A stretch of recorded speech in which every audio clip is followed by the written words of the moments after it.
I got you. But I would say, yeah, 4:02 local time. Okay. Which is still 7 minutes away. Okay.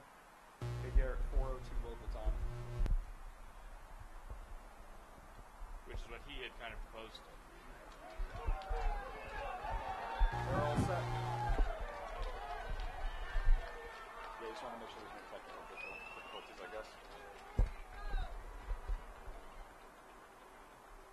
So, Brian, I assume we're live pretty soon, but we won't start talking until 4 o'clock.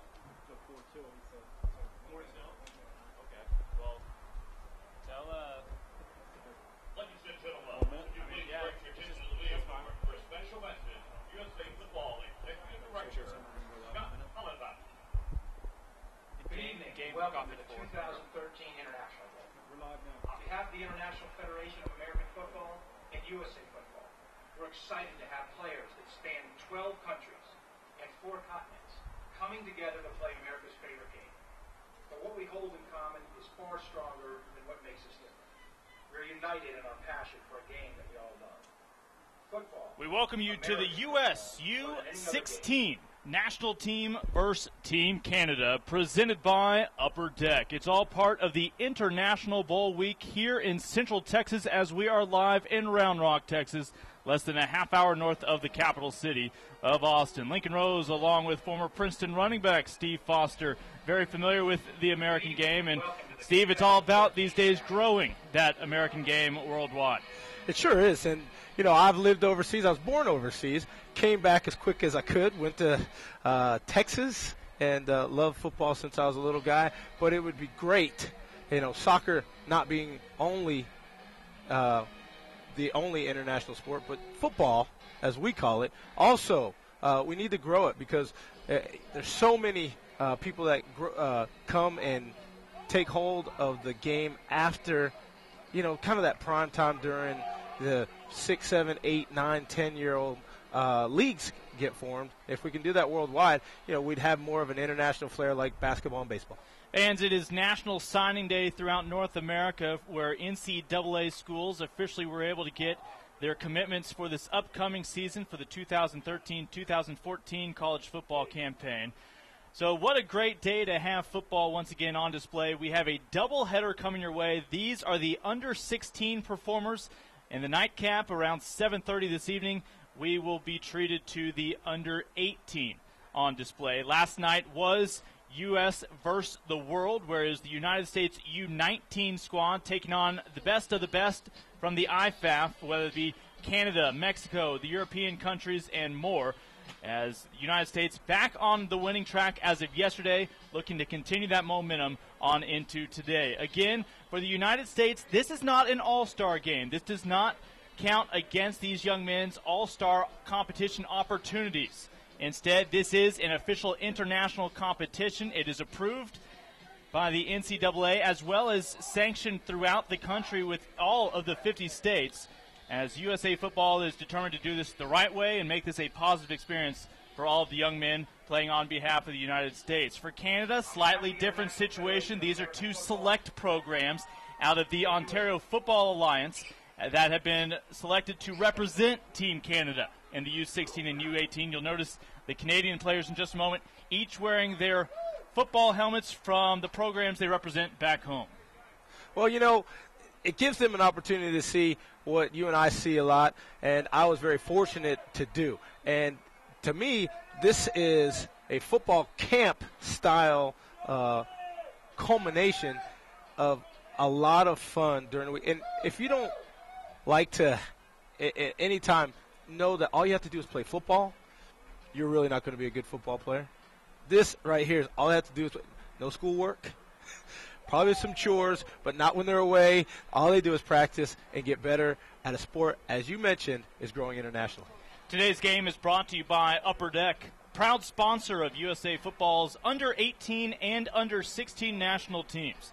When it comes to trading cards and sports memorabilia, look no further than Upper Deck. Collect the best. USA Football and Football Canada would like to thank the following USA Football sponsors for their support of tonight's games: Riddell, Marriott, Sports Authority, Shock Doctor, Upper Deck, Cutter's Gloves, Rawlings, Gatorade, and St. Vincent Sports Performance. Thank again to the corporate sponsors for their support of USA Football's under-18 and under-16 national teams. Well, just prior to the broadcast, the United States won the coin flip. They deferred to the second half. Canada. Yes. Won the coin toss, and they instead deferred. And in just a moment, both squads will take the field. USA represented in the all navy blue uniforms with the white numbers on their backs. Canada with the black pants, the red tops, and the wide variety of helmets, again, providing the local flavor from north of the border.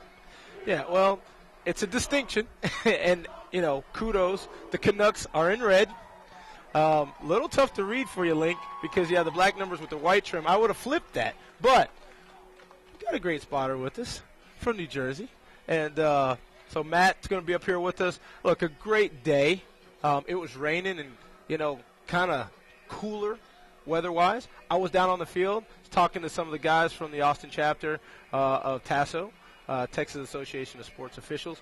They're going to be part of this game officiating. I told them, I said, you guys want to talk to me about that call or no call in the end zone against Dallas's Michael Crabtree? Is like, hey, play through it. So, going to be interesting, but a great afternoon, evening for two games that you, Link, and I will be a part of. Once and again, Matt. Lincoln Rose, Steve Foster, our spotter is Matt Ferrara, and Brent Nording behind the camera, bringing you the sights and sounds of this one. We appear set to go. Canada with the north end zone to their back, about to kick off and do the honors. For Canada, teeing it off will be Michael Tarbot, a 5'10", 150-pounder, 15 years young. Again, U16 at 16 and under, as he will tee it up. And back deep for the United States, they'll have a couple of men standing back deep around their own 10-yard line. Including Robert Washington, who we'll have more on in just a moment, as well as Trevor Spites. Ball's going to go out of bounds, and an early mistake by Team Canada. That will draw the flags and give the United States tremendous starting field position here, Steve. That's true, unless you know something about maybe the kick returners, and they said, don't want to give them an opportunity to be Jacoby Jones. And I don't know if at the 16-year-old level they can kick it into the end zone. I'm sure some may. And if that's the case, you give an opportunity for a great run back. Well, a couple of Super Bowl references already by my broadcast partner. Of course, these young men spent the Super Bowl together over at Dave & Buster's here in Central Texas, along with the national teams that competed the other day. As Shea Patterson will be under quarterback to get the start. Patterson out of right here in Texas, out of Hidalgo, Texas, from Hidalgo Early College High School. And an early running play by the United States on 1st and 10 from the 39. They'll cross the 40 as that ball handed off to Robert Washington, the young man who's about midway through his freshman year of high school at Southlake Christian in Charlotte, North Carolina. Nice 190-pound running back, picking up a little over 3 feet. Link, it took me till senior year. Now, I graduated early, but it took me to senior year to get to about 190 pounds. So I can see why it's wise to have a guy with this type of size and speed in the backfield. Again, talking about Robert Washington, just a freshman in high school. Drop back, looking for the first pass of this ball game. Americans put it in the air, complete at the 45-yard line, and it will set up 3rd and 4 coming up as the catch made by Trevor Spates. Spates also out of Texas, South Texas, out of McAllen from Memorial High School, a 5'11 target catching that pass out of the backfield. It's a USA roster for this U16 program that has 7 running backs on their roster, along with 4 wide receivers and a couple of tight ends. So a pretty balanced approach here for this U16 program. Well, we've seen, I believe, if I recall correctly, the upcoming U18 game will feature a pass-heavy attack. Rolling out to his right side is Patterson. Has a first down opportunity through the hands of Tanner Bush, the Austin, Texas native, getting to play in his backyard in this international affair. But Canada has held on 3rd and 4. It'll force the USA to punt this football away. Yeah, and that was a pretty good pass there by Shea Patterson. I know that if you ask Tanner Bush, 9 out of 10 times he hauls that in and move the chains. But you're absolutely right, Link. Team Canada holds, and it's a punt on the first possession. I believe the backup quarterback, Kirsch, will also double as the punter. Has a low drive. This one will be well short of the return man, but a nicely fielded hop for Canada's Justice Johnson. Flag is down around the 18-yard line. They'll pop it out wide to about the 33-yard line, where prior to the penalty being assessed, we'll set up 1st and 10. It's going to be a clip, and it was early. And a lot of times on the return, if you can see that name or number and it's not with the face mask, don't touch them. I'd rather you give me a chance as a returner. And I was, people say it's crazy to be a punt returner, but it's a lot of fun. It's kind of like when we had recess in elementary and junior high, and one guy had the ball and everybody tried to tackle him. You get a lot of experience in dodging people coming at you. Steve, this will mark Canada back at their own 10-yard line, just inside the 10-yard line, setting up 1st and 10 as still 10 minutes, 24 seconds remaining in this opening quarter. USA and Canada scoreless. This is the opening drive for Canada. Out of the I formation, quarterback keeps it. Don't know if he was looking for the late pitch, but that is Cameron Villardo. And Villardo dropped. They are ruling it officially a sack. Well, I'll tell you, no matter what level of contact tackle football you play, you got to look at the line. And tremendous push by Team USA against Team Canada there to get in the backfield early. Villardo out of the shotgun. This the pistol formation made popular by the University of Nevada Wolfpack. Handoff by the running back straight up the middle on what was 2nd and 12. Picks up 7 yards. And Rashawn Smith, Brandon Metz, the 5'8 tailback out of Cambridge with the carry, the 14-year-old Canadian. It's a good pickup, too. There's 2 ways to run. What that play was, a draw play. You can do a sprint draw, which is real quick, or you can let the quarterback get back to you in the delay draw, and you just find one of the gaps in between the center and the tackles, and good run. Sets up 3rd down and 5 yards to go. Canada looking for their first down of the ball game. They won't get it. United States has held, and Canada now will also have to punt away on their first drive. Well, the best thing I think in these 2 possessions is that they're playing under great conditions here in Central Texas. I still, I'm not sure when these teams finished their regular seasons and did whatever they did, but they had to come together. It's a team that is made up of a lot of different players from a lot of different areas, regardless of north of the border or here in the U.S. So I think it'll take a couple series for these guys to get comfortable and play a great game. Canada's head coach, Bill Brown, also serves as the special teams coordinator, so he'll keep a mindful eye on this punt, and it is a boomer. It'll clear the 50-yard line, take a hop right into the midsection of the United States return man, and not much after the return by Washington up to the 44-yard line where he will be marked down. That sets up 1st and 10 for the United States on their 2nd possession now of the ball game, with still 8:52 remaining in this opening quarter.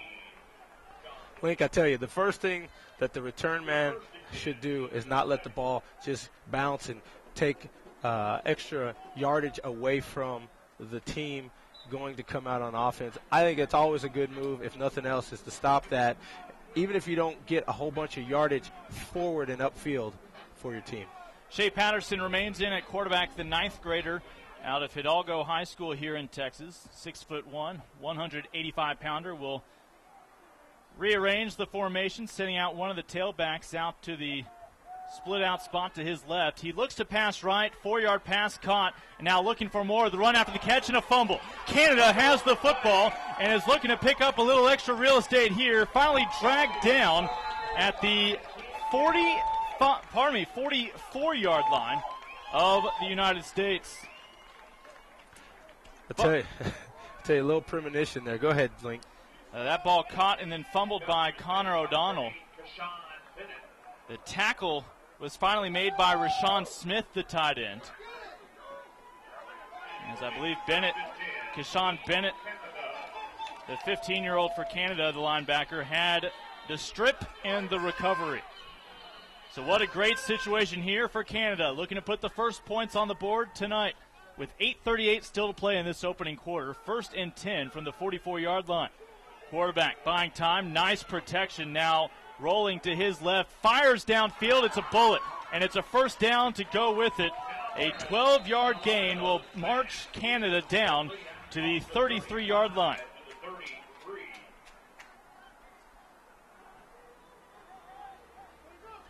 So Canada has their first down of the ball game. Canada, first down. As that last pass was hauled in by Austin Gonsalves. Now to Markham, Canada. You know where Markham is? Somewhere in Ontario. Exactly. Not a clue. Good catch, though. Ontario well represented on both of these rosters for Canada that we'll see today. Canada running up the middle. You saw the ball was loose, but our referee indicates that was after the player was down. It'll set up 2nd and 10 after no gain. A good stop by Team USA after a turnover. Now, it's interesting. You know, as I was coming back up, I was like, I'll take going sideways. I'll take going backwards. But anybody with the ball needs to have those 5 points of protection and just don't turn it over. And sure enough. Play clock down to 14, game clock down to 7 minutes, 50 seconds. On 2nd and 11, a flag down on the play. This may be a free opportunity to get something going for Canada. They pick up about 1.5 yards, and early indication would be this is offsides against USA. And that is the case. Canada will take it. That means instead of 2nd and 11, it'll be 2nd and 6 to go. And all of a sudden, Canada is going to find themselves within field goal range. You're looking, at a 30, at 7 to 27, 4-yard field goal. They had the ball at the 27. You tack on about another 17. So, yeah, that certainly would be a long field goal at okay. that. 47. Not yet. Don't need to be thinking about 3 right now. They can still think about 6, but pass is knocked down. It was a forward pass batted down at the line. I believe that was Ryan Casey who got a hand on it for the Americans. Alongside Casey was Zarek Scott Buckley, the Mississippi native. And so now that brings up, after the batted down pass, 3rd. And about 5 to go. Make it actually closer to about 6.5. 3 receivers out to the right of the quarterback, Velardo. And he's got pressure on him, and he will immediately be dropped behind the line of scrimmage. It's a loss of 2, and you can forget about a field goal. Now the question is whether or not you go for it on 4th down. A lot of personnel change here, so are you punting? Maybe punting. They have their punter in, and that's also their place kicker, Michael Tarbut. I don't know what you gain here unless Tarbut's able to pin him inside the 5. Well, it's a good opportunity to showcase his leg, not for a field goal, but for accuracy and distance. But you never know what's going to happen, especially in an international game like this. So Tarbut with the heel on the 45-yard line does, in fact, look for the coffin corner kick. Did he get it inside the pylon? He was able to sneak it. Steve Foster just outside the 1-yard line. And USA will be backed up in their own end zone for their next drive here in this opening quarter. Well, he was showcasing his accuracy. That's about as good as you can get, Link.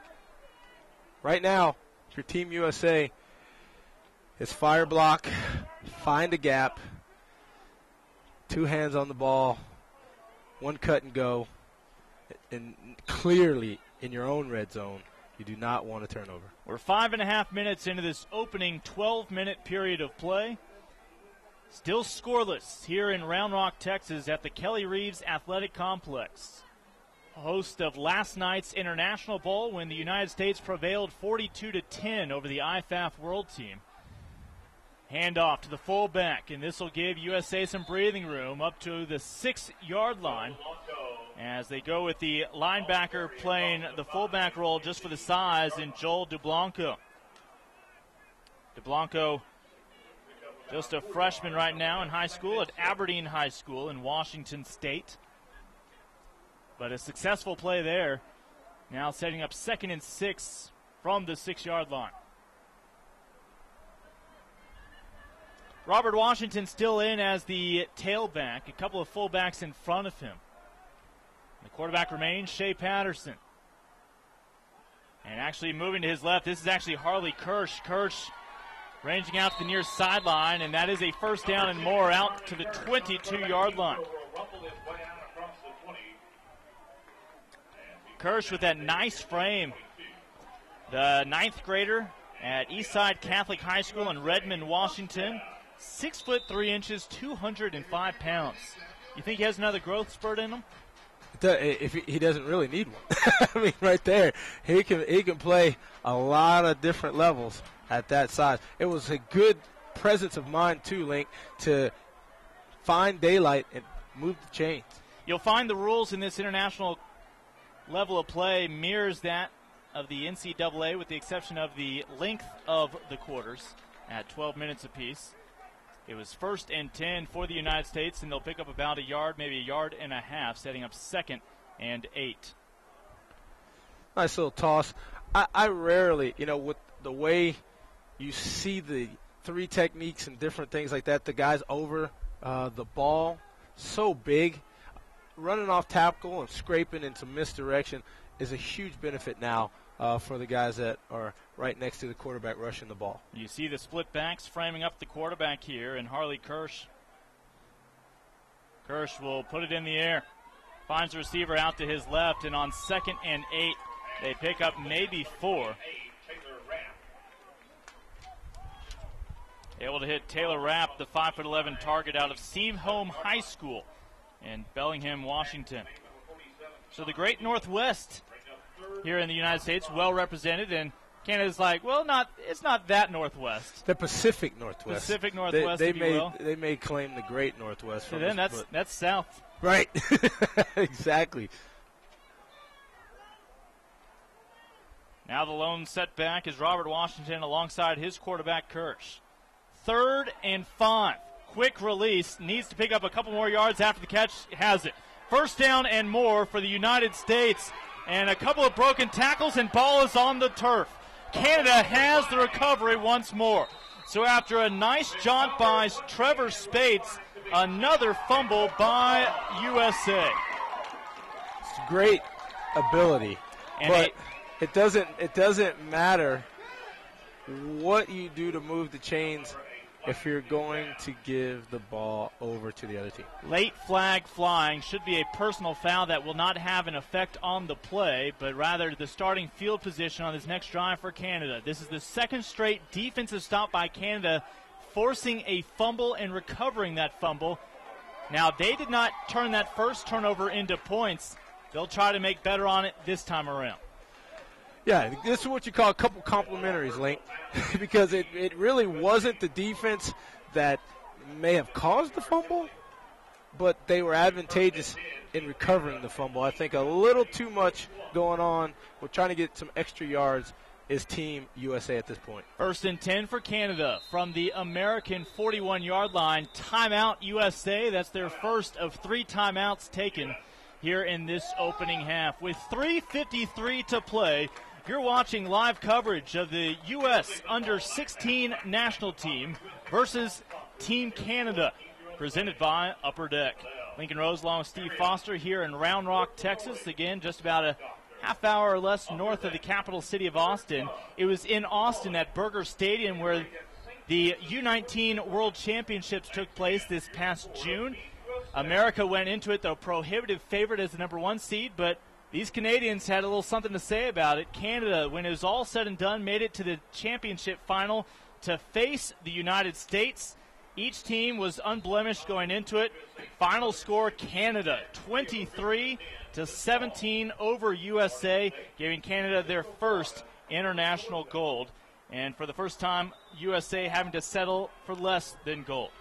You know, the Canadians started hockey and we beat them, so we'll give them one complimentary in their football history. 1st and 10 coming off the fumble by USA, and it's an 8-yard gain initially, spinning for more, and that is a 9-yard gain when it is all said and done. As this time it was this time it was Brandon Speller out of Amherstburg, the 6-foot target. The size of these guys at this age is impressive. Just 15 years old.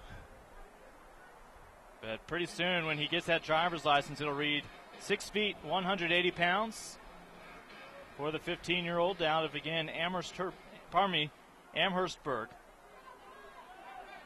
2nd and a short 2 for Canada. 3 split out wide to the left. Villardo wings one up ahead inside the 15. Trying to break some tackles at the same time protecting the football. Finally down at the 14-yard line.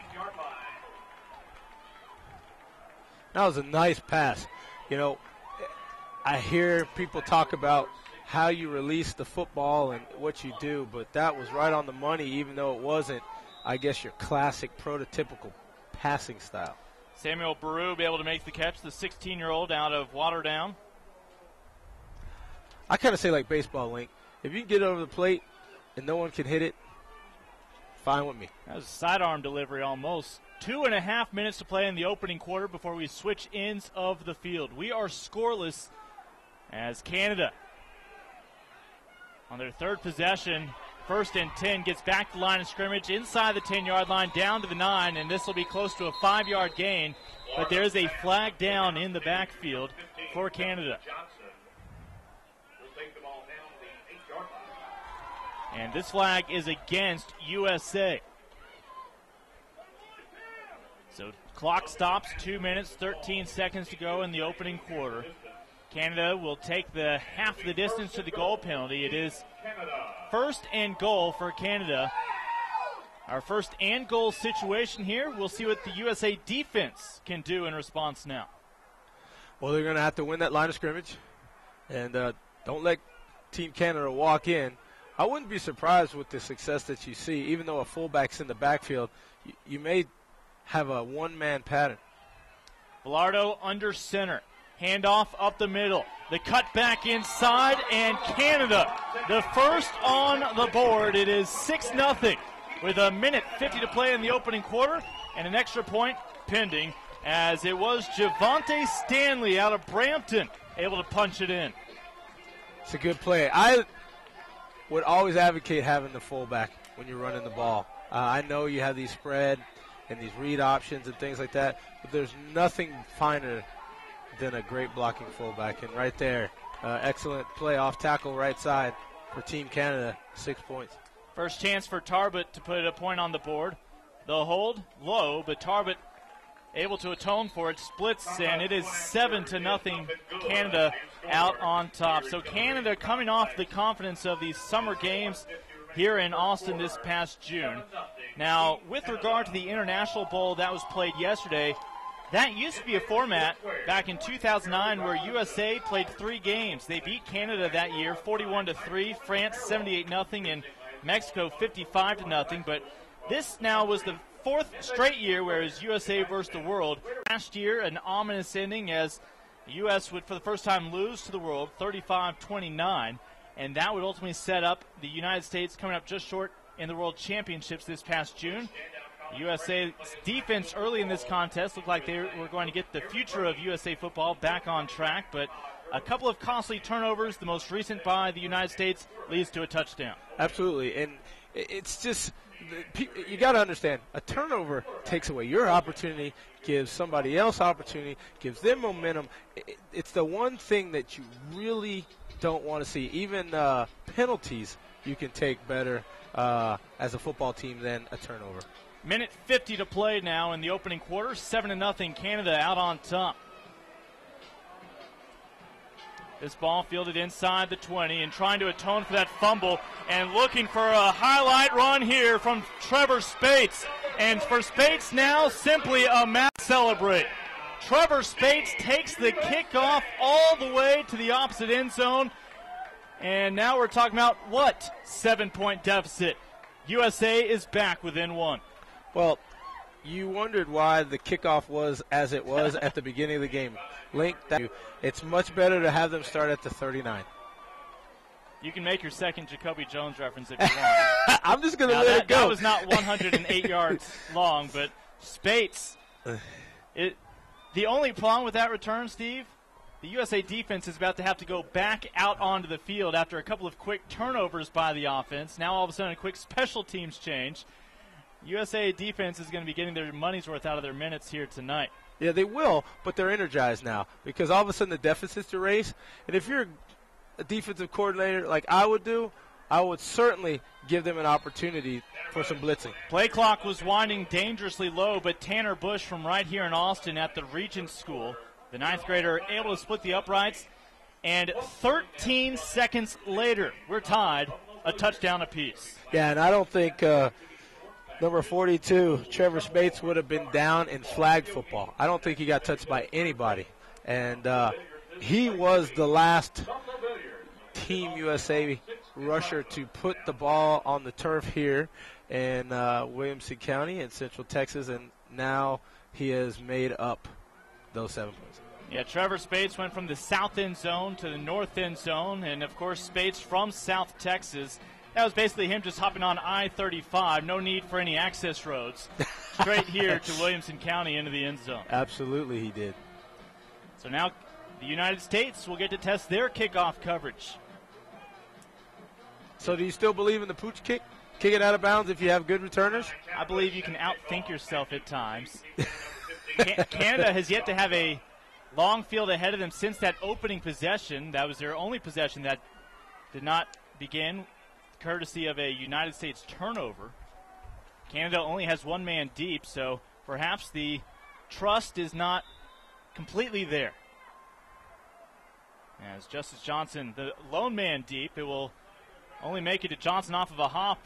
He has to feel that that is a live football. Scoops it up inside the 15. Now Johnson looking for a highlight run of his own, and the United States finally able to knock him down on his own side of the field at the 43-yard line. But nevertheless, it'll set up Canada 1st and 10 at midfield with great field position here, looking to reclaim their second lead, albeit a short-lived one at that. And there is, in fact, Steve, a flag down back near where the United States kicked this ball off. Could be offsides, so it may not be again. Yes. And I think the penalties is 4-1, if I'm not mistaken. Team USA ahead in penalties, Link, even though the score is tied. That's the one category they do not want to lead in. You don't. But I tell you, you don't want to lead in the turnover category. I'd rather lead in the penalty category than the turnover. That's absolutely right. United States with 2 fumbles on their 2 previous offensive possessions. Now, their offense did not get the ball on that last score. It was a special team score by Spates. But here is Canada back on the field. Their last snap was a handoff into the end zone. And the subsequent carry will go for 4 yards, setting up 2nd and 6 to the United States 48-yard line.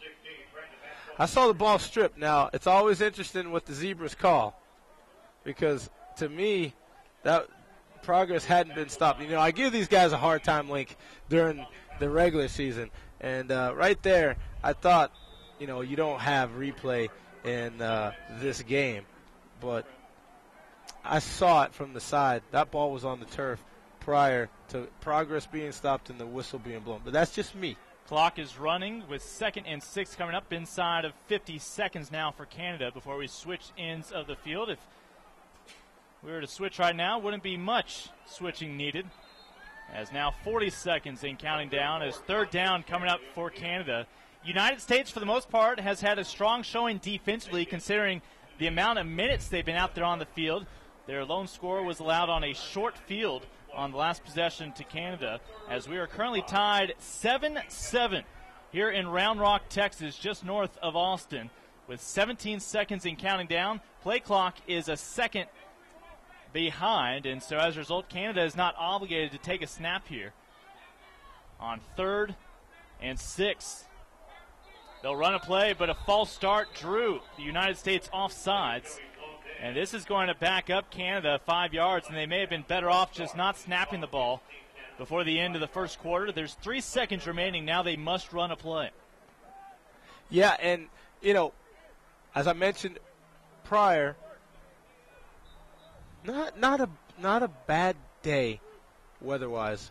There's a little breeze. We're up high, but, basically, great night and afternoon for football. I misspoke. Once that whistle blew the clock back in motion, it began counting down. So 3rd down will have to wait for the second quarter as we wrap up with 1 period of play. It's Canada 7, USA 7, as you're watching live coverage of the U.S. Under-16 national team versus Team Canada, presented by Upper Deck. It's all part of the International Bowl festivities week here in Central Texas.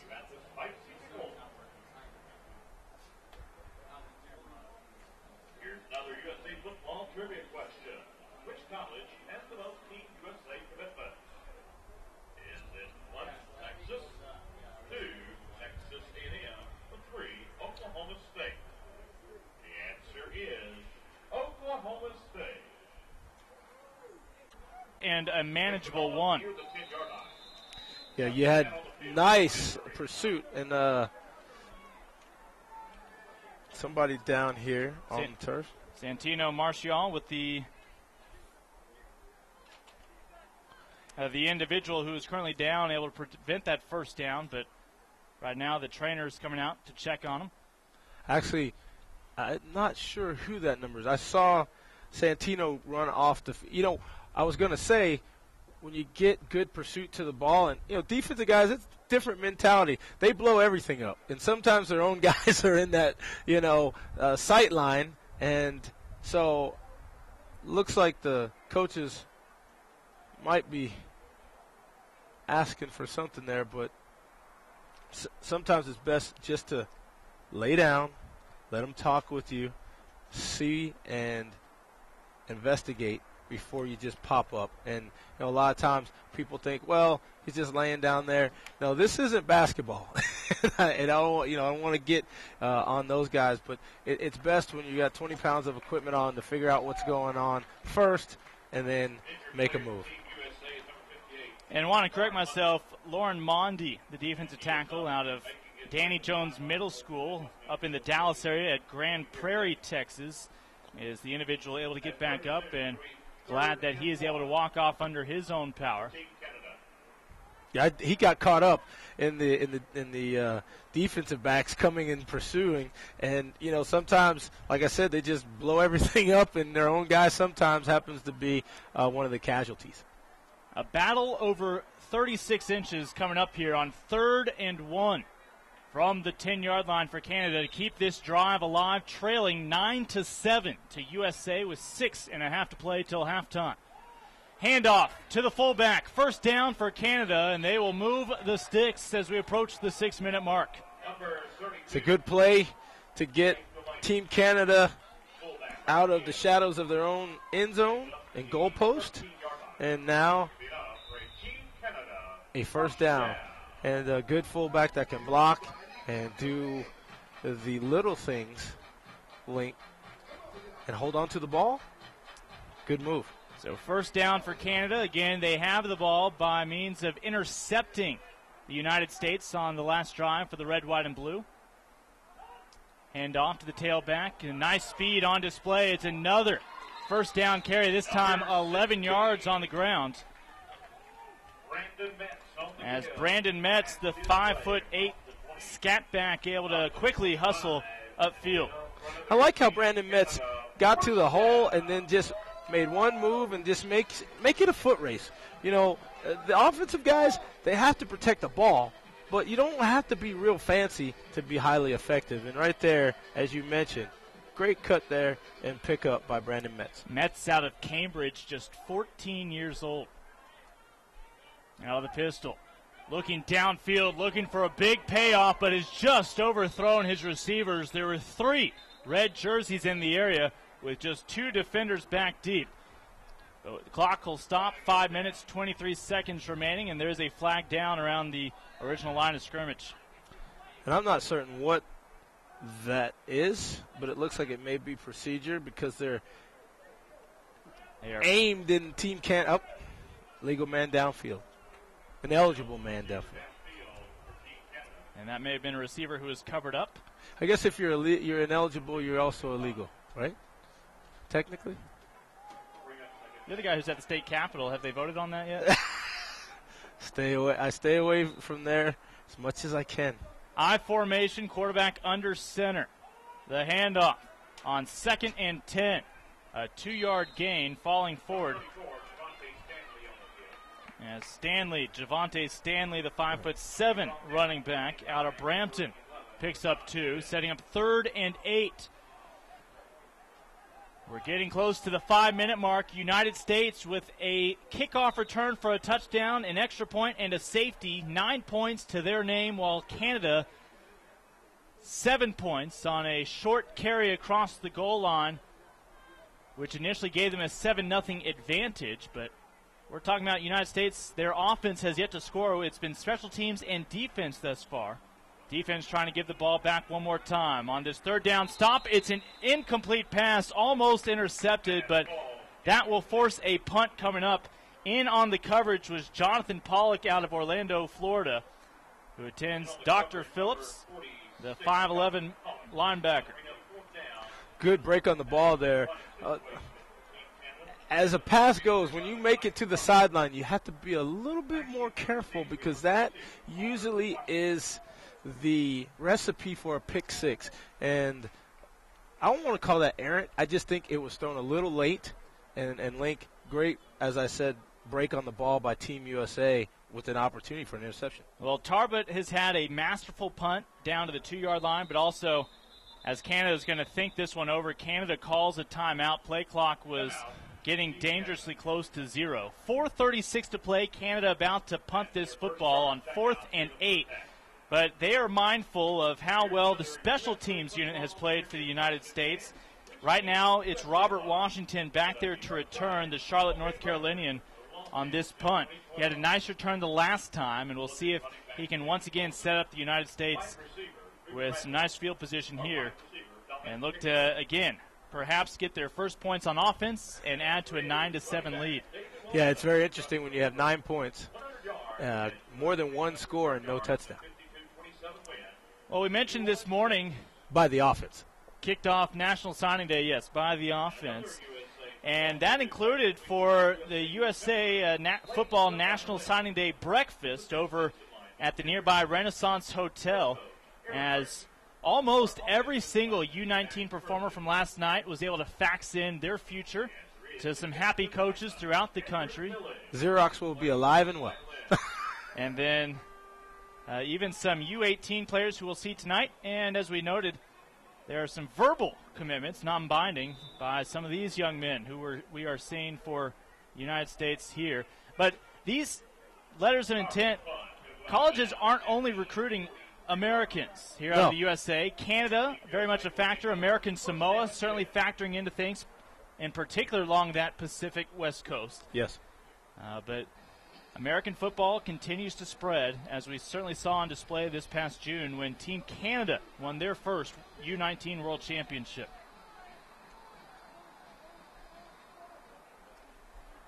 Four minutes, 27 seconds remaining until halftime. United States offense trying to get something to click before headed to the locker room.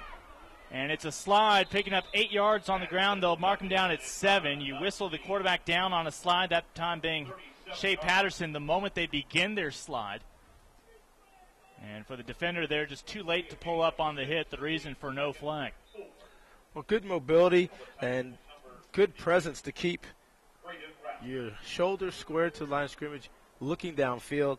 And then Shea Patterson, he's got to have a clock in his head that says go. And a good pickup there on first down. United States, 3 fumbles, 2 of them turned over, and an interception.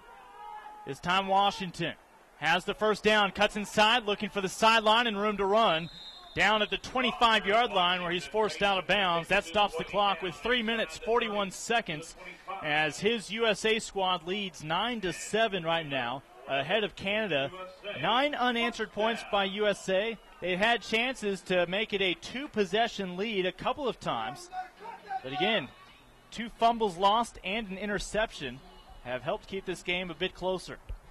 Absolutely, Lincoln. I really believe, though, that the running game of Team USA, as this game progresses, may be too much for Team Canada. Patterson out of the shotgun. Hands off, up the middle to Washington. On 1st and 10, he'll pick up 3 down to the 22-yard line. Clock continues to tick inside of 3.5 minutes. And this at least is giving that defense a nice breather, although halftime will certainly let them catch their breath. But I don't know if we can say enough of how well the defense for Team USA on this U16 program has done out there. They have 2 points on a safety and several big stops despite some quick changes. That's absolutely correct. And, again, the ground game will give Team USA's defense a little bit of a break. 2nd and a long 7 awaits USA here. Play action, throws out left. Caught at the 20, still needs 5 for the first down. Is going to pick up 3.5. It'll bring up 3rd and a very manageable 1.5 yards. Trevor Spates, the young man who has the lone touchdown tonight for USA on a kickoff return, chiming in with a catch right there. And I think he may have done a little too much. I think I might have just turned up, squared up my shoulders, and run over a couple defenders and got closer to the 15. Again, when you move the chains, you're guaranteed 4 more downs. So it's 3rd and 2 for the U.S. Again, up the middle. First down as they will again dial up the tailback, Robert Washington. 190-pound 9th grader. That's crazy. Out of Charlotte, North Carolina. At Southlake Christian, and again, Southlake Christian, a very bright future, as they also boast a receiver on this team, and Connor O'Donnell. That's great size, and as you can see, the speed is already developing very well for Robert. I have to imagine that they were not limited to just snaps on the freshman team at Southlake Christian this past fall. Oh, no. Tormenting those other 9th grade teams. 1st and 10 from the 14-yard line, out into the flat, out of the backfield and into the end zone. And Spates with his 2nd touchdown of the ball game. It's the first offensive score this evening for USA. 15-7 now their lead, 15 unanswered points, with a chance to tack on 1 more with the extra point pending. I like that. Nice touch on the ball, too, there by Shea Patterson. Don't overpower your running back.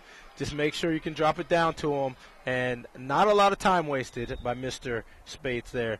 42 into the end zone, well-developed screen pass to the far side. Well, if the USA defense didn't collectively get player of that first half, Spates certainly in the running with 12 of the U.S.'s current 15 points. The United States giving themselves the option to go for 2, but in all likelihood we'll see them line up for the extra point. I say that. They appear content to go for the 2-point conversion. Fake the handoff, the late pitch out the right side, still needs 7 yards, and a sea of red starting to create congestion.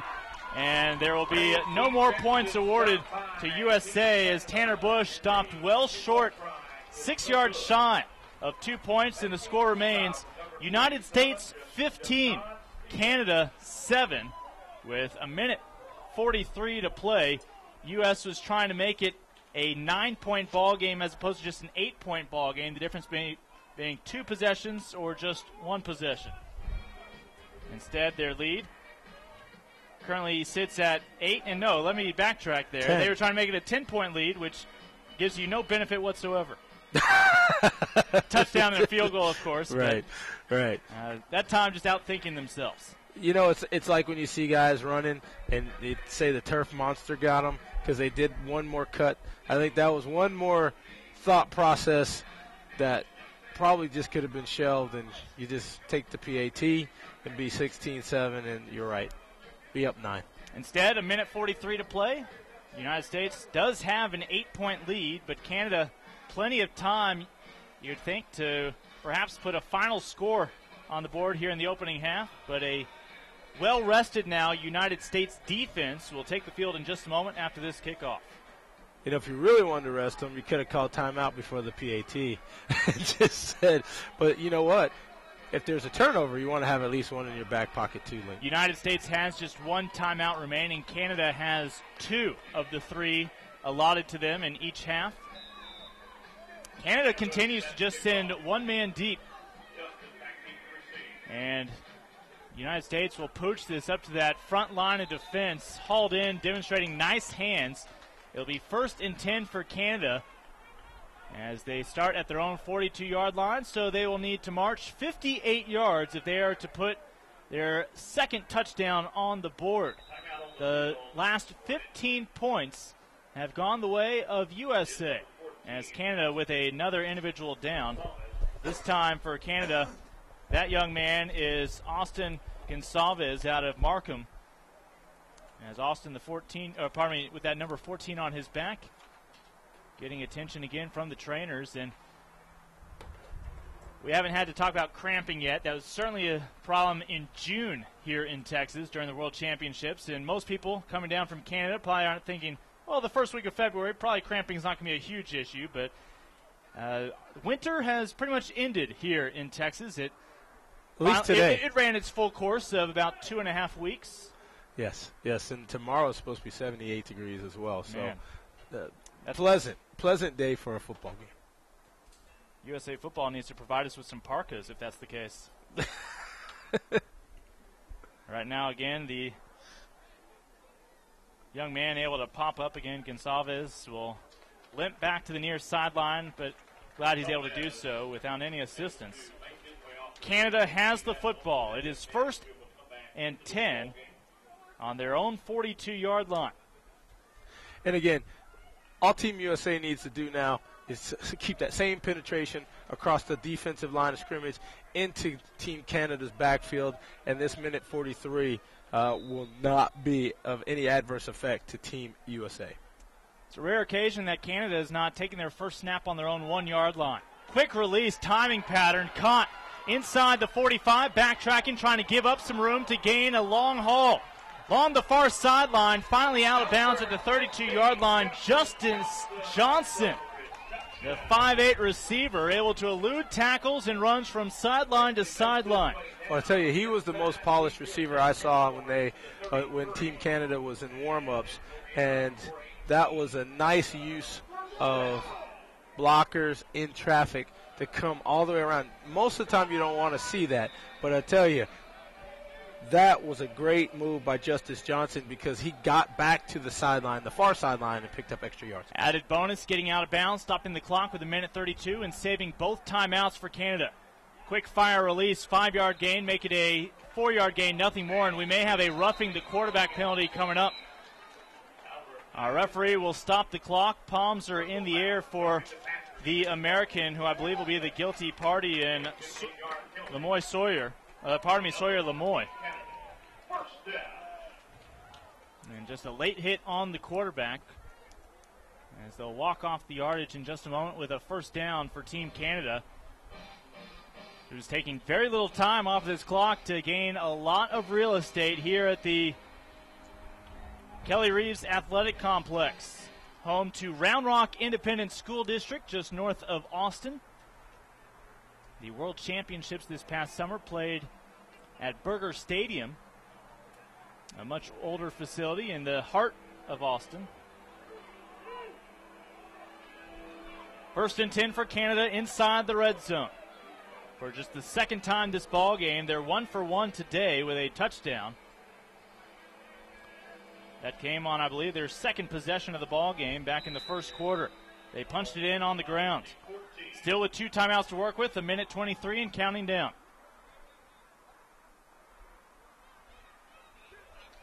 And USA is right there in the backfield, draped all over Cameron Villardo. Villardo is going to be showing up in the profile picture of a couple of young men on Facebook by the end of this one. Well, I tell you, that's the way that you halt any penalty yardage, reception yardage. I love the blitz off the corner. It was well timed, and I think it's either going to have to be an equipment time change, or you're going to have to, have somebody come and fix his helmet.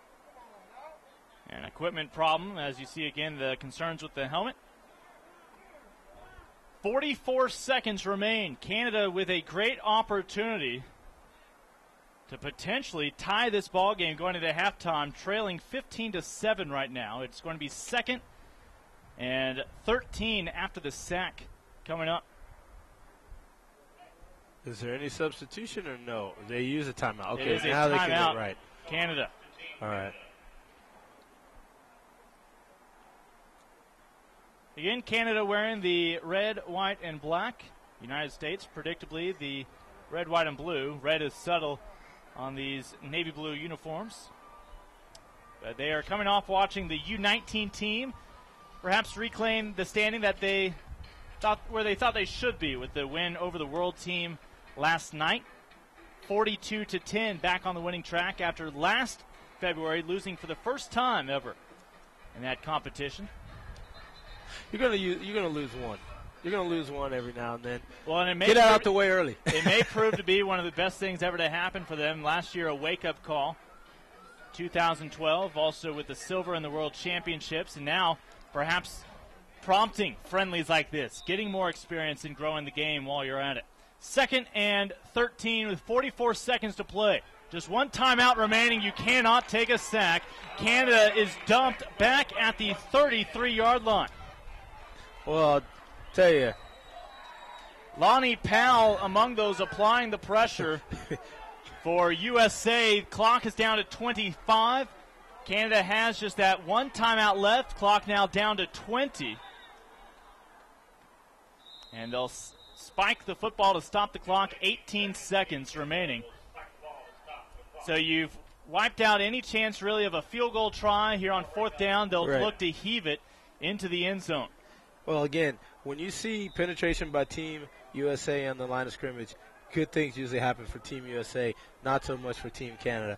Team Canada had taken advantage of not a good defensive push by Team USA, but on that and the prior play where you saw the pressure off the corner, it makes a big difference.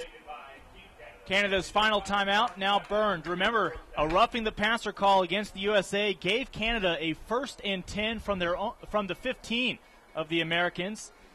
USA, the next 2 plays, pushes them back a combined 17 yards, so that sets up 4th and a little too more than you'd like to think about. They have to get inside the 5, but realistically, with no timeouts now and 18 seconds, you've got to get this into the end zone. It's all or nothing. There is a slight window for error. If they can make a catch inside the 5 and get out of bounds, they may have a chance to run a couple of plays. Yeah, on this level, the proficiency is probably not as such as you're used to when you turn on your television. But you could get 2 plays out of this. And, it's 4th down. Cameron Villardo, but again, a chance to pick up a 1st down inside the 5. And now a procedure call against Canada certainly will not help it. Villardo's arm will be put to test here. Absolutely it will, and a half can't end on a defensive penalty, so you'd have to get some type of call in the secondary. But for all intents and purposes now, I'd almost just take a knee and go in and realize that you deferred and you received the second half kickoff if I'm Team Canada, because you don't want to throw a pick 6, and you're going backwards steadily in these last 2 plays. 17 seconds remaining in the opening half. Canada trails USA 15-7. And a little miscommunication, that should do it, the handoff. But, United States is going to get this football. Clock, with the turnover on downs, automatically stops. So now U.S. has a timeout remaining. But, Steve, we're talking about 61 yards that they have to traverse in 13 seconds with just that one timeout. We'll see whether or not USA goes into halftime content with a 15-7 lead and just kneeling this one out. Well, let's think about this. Or if they just give it off to Spate for your routine 61-yard scamper. I was going to say, there are a lot of options for Team USA. You've seen that they've gone for 2. You've seen that the coaches are not afraid. They've done a semi-onside kick. So at this point, I think you could see a serious airing out of the ball, or like you said, 60-plus yard scamper. It'll be on the arm of Kirsch. Kirsch, though, will keep it on the ground. He'll pick up a first down. He'll pad his stats in the box score. Gets out of bounds. Clock stops with 5 seconds. The first down and stepping out of bounds. So all of a sudden, USA is to Canada's 44-yard line. So if nothing else, Kirsch made it a little bit easier of a throw, although he would have to demonstrate quite an arm. Still 44 yards out. It's not close, but there's a lot of athleticism on Team USA. Kirsch drops back, the southpaw, looking deep, and Canada thinking about another interception. That is the 4th turnover of the ball game. It won't really affect the storyline of this one, but we head to halftime, a 15-minute halftime at that. United States of America, 15. Canada, 7. As you're watching live coverage of the U.S. Under-16 national team versus Team Canada, presented by Upper Deck. It's all part of International Bowl Week here in Round Rock, Texas. Fans, we will take an extended break.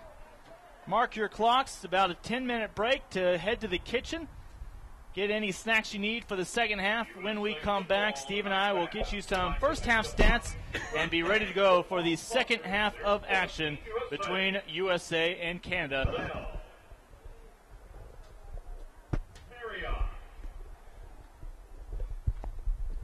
Sports Authority. Shot Doctor. Upper Deck. Cutter's Club. Walling. Gatorade. And St. Vincent Sports Performance. Thanks again for your support of Team USA. Invader Sportswear. Join the apparel revolution. Invaders travel with many manufacturing customized high-performance apparel. Producing highest quality products for high schools across the country. Invader Sportswear. Imagine it. Wear it. Looking to have some fun after the games? Come by Buffalo Billiards. Over 30 flat screens, the best direct-to-TV sports packages, plus tools, shuffleboard, darts, foosball, video games, and an excellent venue that is served late. Buffalo Billiards is the place to be in Austin. Buffalo Billiards located at 6th and Brazos, downtown. We invite you to try some uncommonly good food today at Spicy Pickle 2 locations, Cedar Park and South Lamar. Our new menu includes many of your favorite paninis, sandwiches, salads, soup, and more. Our grateful food will make your mouth water every time you think of it. So come taste wine. Mention that you heard this announcement and we'll treat you to a free dessert with the purchase of an entree. See you at the Spicy Pickle. USA Football would like to thank the Corner Bakery Cafe Red Rock for sponsoring Team USA. Corner Bakery Cafe is open every day for your made-to-order breakfast scramblers, lunch salads, paninis, and hot pastas for dinner. Come visit the Corner Bakery Cafe located on I-35 and Round Rock Avenue. Each of the players you see today on the field have had a mighty fine season. So why don't you treat yourself to something mighty fine? A mighty fine burger. The classic Texas burger. Visit one of our 4 Austin area locations. Mighty fine burgers, fries, and shakes. Whether it's before or after the game, be sure to satisfy your inner craving with Gatti's Pizza. The legendary crust, signature sauce, smoky cheese, abundant toppings, and many great deals. It's the pizza made for Austin by the pizza company from Austin. Order online at Gatti'sPizzaAustin.com. Are you looking for exclusive content about today's game as well as USA football? Then look no further than your smartphone. Become part of the team as one of our social media followers. You can do this by visiting various social media tags located on the video board and liking our Facebook page. Start following USA Football today. Today's game is being brought to you in partnership with the Power Sox Debris Inhibitor. The Debris Inhibitor stops ground rubber and other debris from artificial turf getting in your socks and shoes. Get your Debris Inhibitor online at PowerSox.com. Great performance starts. Speed first. Today at USA Football would like to once again thank Marriott for sponsoring Team USA. Marriott is the official hotel partner of USA Football and Again, thank you, Marriott.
Good evening and welcome to the 2013 Internationals.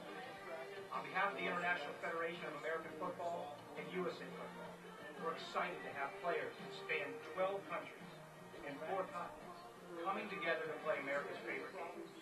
But what we hold in common is far stronger than what makes us different.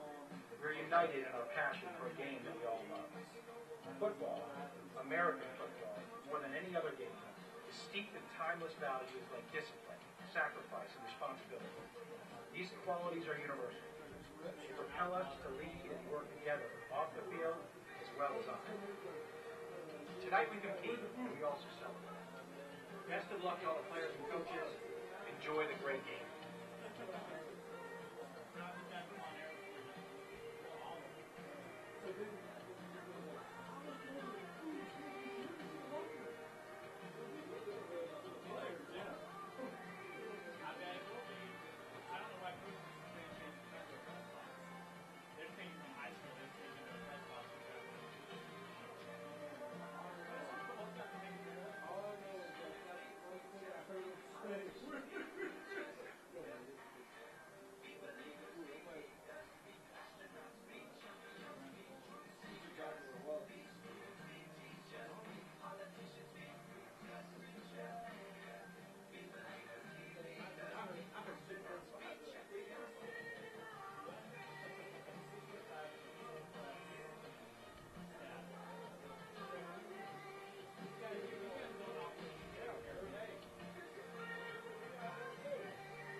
Today's game is brought to you by Upper Deck, a proud sponsor of USA Football's Under-18 and Under-16 national teams. When it comes to trading cards and sports memorabilia, look no further than Upper Deck. Collect the best. We are at halftime of the U.S. Under-16 national team versus Team Canada. Of course, for the national team here out of USA, this is considered international play. It does not count against the young men and their all-star game opportunities. That's more of a factor for the NCAA and its regulations. And USA Football works very closely with the NCAA. In fact, USA Football with a strong foothold in Indianapolis, Indiana, as next-door neighbors. But they work closely with the NCAA as to not infringe on anything there. Also with each of the state associations countrywide. They want to make sure this is a positive experience for the young men as they represent their country without infringing on or endangering their future at the college ranks. We talk about college ranks in particular today, as it is, of course, National Signing Day. The vast majority of the individuals you saw on display last night right here in the International Bowl as USA prevailed 42 to 10 over the IFAF World Team. The vast majority of those athletes did, in fact, put their name on the dotted line this morning. We'll see some players in tonight's U18 game that actually are high school seniors and committed as well. And we've already mentioned a few verbal commitments as some players starting young on this U16 team. You see our score here at halftime. Canada scored the first 7 points of the ball game on a short carry. A little plunge into the end zone put them on top 7-0 on the ensuing kickoff. And I don't know how many other times in your life you ever used the word ensuing.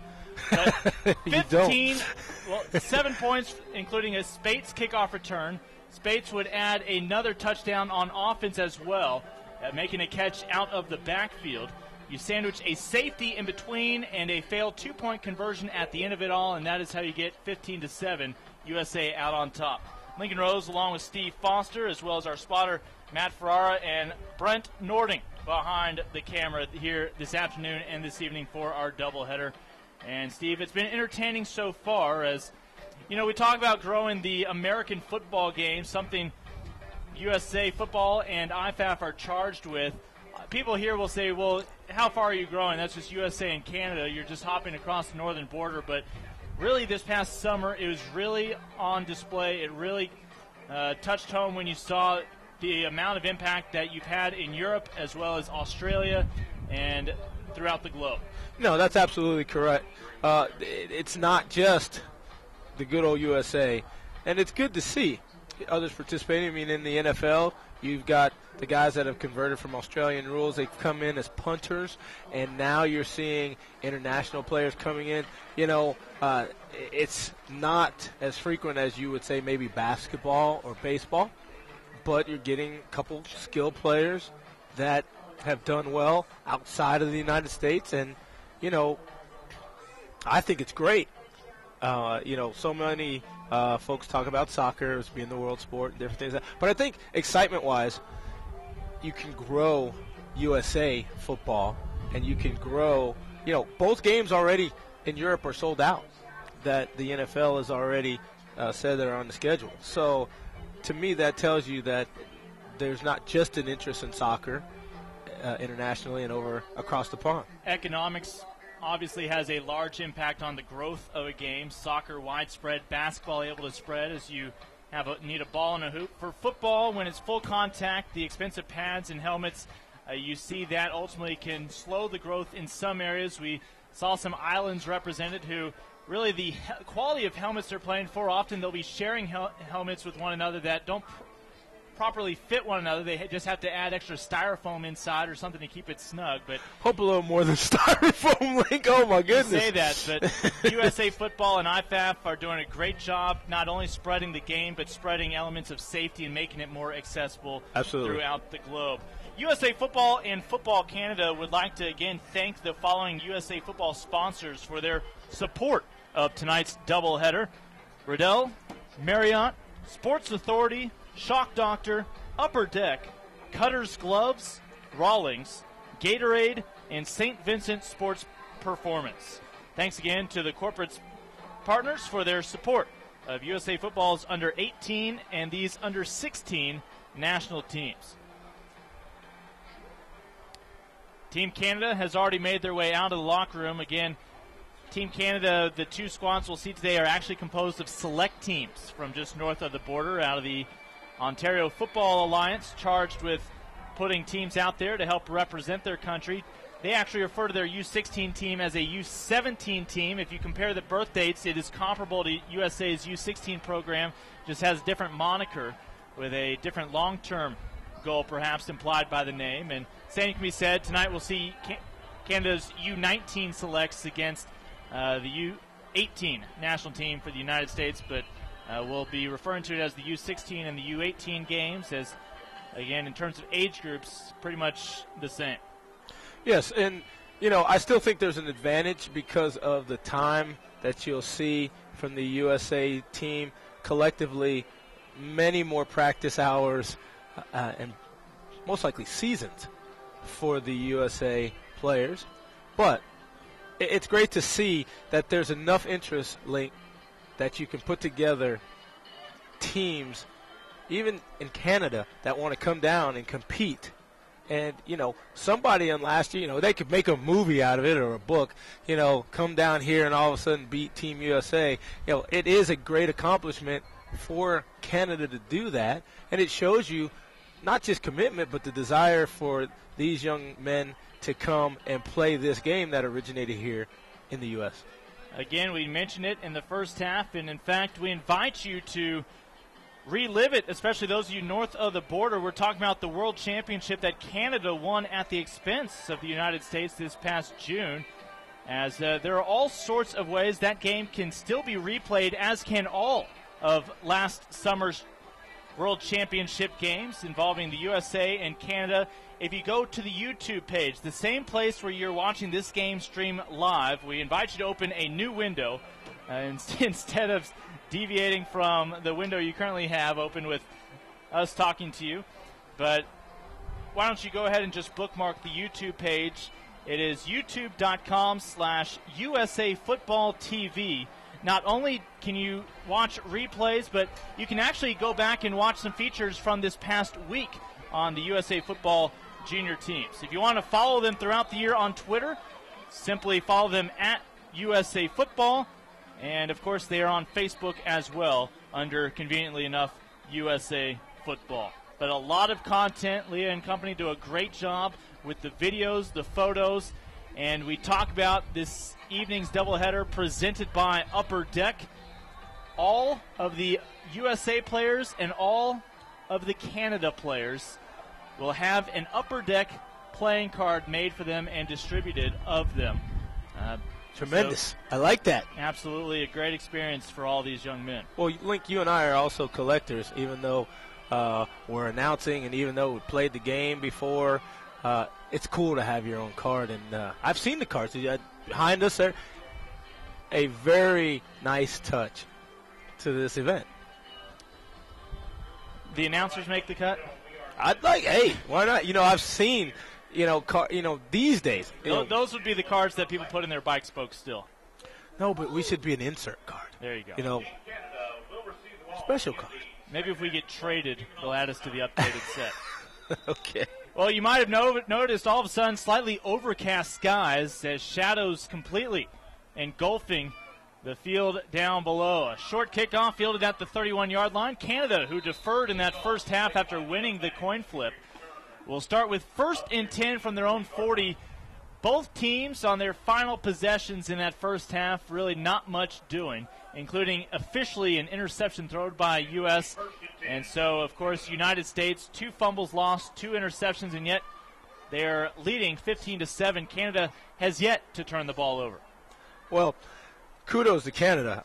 The United States, must maintain possession and complete a drive. More points would have definitely been on the board, Link. So Canada wearing the red tops, United States in the navy blue. 1st and 10 and about a 2-yard lean forward, setting up 2nd and 8. Number 16, Brandon Metz, your ball carrier. That was Brandon Metz out of Cambridge on the carry. On a 3-yard gain, up to the 14 years young. a more reasonable 160 pounds for that age. Still a big young man. No doubt. For someone who's 5'8". And I said, the size of these guys, it's impressive. But you don't have to always be the biggest guy at the time to be a good football player. We saw a lot of Cameron Villardo at quarterback in the first half. Now getting our first look at Kyle Govea. As looking to run to the outside, and they'll lose the 2.5 yards they picked up on that previous gain. It's going to set up 3rd and 9 from their own 41-yard line for Canada. Good pursuit down line by Team USA's defense, and too much stop and start and east-west. A lot of west, and about 2 meters lost. We're having fun trying to do this conversion. Actually, I'm not having fun trying to do it, but as you mentioned, Link, a loss on the play by Team Canada. Canada trailing 15-7, just a minute and a half into this third quarter. A reminder, quarters are 12 minutes long here on the international stage. And a bullet fired and almost caught, then almost intercepted, and now we've got a yellow flag down on the play. We'll wait for clarification. Wasn't exactly sure what happened there. I almost thought it could have been an offensive pick downfield, but it has, most likely this is a defensive penalty. On what was 3rd and 9, the pass itself was not long enough for a first down, but the automatic first down does come with the defensive holding call. And those are tough to pick up, Link, because most of the time you see an interference call as opposed to a defensive holding. And, maybe it was off the cut. And we saw Justice Johnson. I think he's the most polished and explosive wideout on this Team Canada team that I've seen already this afternoon, and I understand why you may grab him if you're a defensive back. So from the United States 49, this is Kyle Govea in Canada with a 1st and 10. With 10:18 to play in the third quarter, trailing 15-7. The plunge up the middle picks up maybe an inch. It'll be 2nd and 10 coming up after Javante Stanley just could not find any room to run. No, good pursuit again by on the line of scrimmage by Team USA. And, it's really frustrating and difficult if you're a rusher against a great defensive line. It gives the linebackers and the secondary folks a lot of latitude to play their positions, pursue, and also to see a hurried pass thrower. They'll go up the gut once more, and the United States will hold them to a 4-yard gain on 2nd and 10. The defensive tackles for the United States right now are Ryan Casey, a 6-foot 9th grader out of Colchester, Vermont, and Lucas Plate, a 6'3", 308-pound 9th grader out of Splendora High School in New Caney, Texas. As they have helped anchor that line here in the start of the second half with some big stops. And they'll look for another big stop here to give USA their first possession in a moment if they can, in fact, prevent Canada from picking up 6 yards. It is 3rd and 6. Quarterback Govea still in. And a botch snap too high off the shoulder. Govea will fall on it back on the 40. And USA in the past has been able to push Canada back. This time Canada just misfires on their own, and they will be no doubt punting this football away, facing 4th and better than 20 yards to go. Yeah, and again, could have been an opportunity, as you've seen, with the field turf for a bounce and have a pickup by the quarterback, but such good pressure by Team USA up the front of the offensive line that there wasn't a chance or an opportunity to make something out of nothing. Michael Tarbutt gets put those orange shoes to use once again as he will try to find the sideline and does. Well, that is a successful punt by all accounts in the fact that United States and Washington were unable to get their hands on it and will just have to settle for 1st and 10 from their own 29-yard line. Well, angle punts, when you have good return people, is the smart play. And it gives your defensive guys or special teams guys that cover punts an opportunity to know which way the ball's going and also to try to isolate that return guy and just, give him zero opportunity by punting the ball out of bounds. Tarbutt out of Grimsby. Heads back over to the sideline after the good deed. 1st and 10 from their own 29, and this is a quarterback keeper up the middle, and it's a first down that comes with it. For the young man, Harley Kirsch, 9th grader out of Eastside Catholic High School in Redmond, Washington. Again, he's the 6'3", 205-pounder that we saw in the first half. Flex his muscle. And it's not a small guy.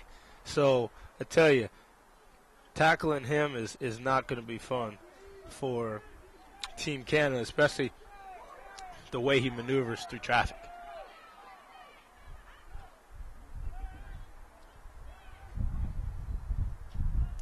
This time the handoff, similar route right up the middle, just a different individual carrying the football for 5 yards as Washington on the carry. Washington, a nice first half, slightly overshadowed, though, by Spates, who had the kickoff return for a touchdown and the catch in the end zone for an additional score. That helped USA stretch a 9-7 lead to now 15-7. All that scoring transpiring in the first half. Now 7:20 and counting down in this third quarter. United States with their first possession facing a 2nd and 5 from their own 45-yard line. Man in motion is Spates. They hand it off to number 42. Spates gets one block, tries to create his own opportunity, plows over the tackler and picks up the first down. Looked like he was going to be stopped 1.5 yards shy, but just lowered his shoulder pads and puts this ball into Canada territory. I'd mentioned last half that when you get close to the sticks, no need to cut in and try to outrun them.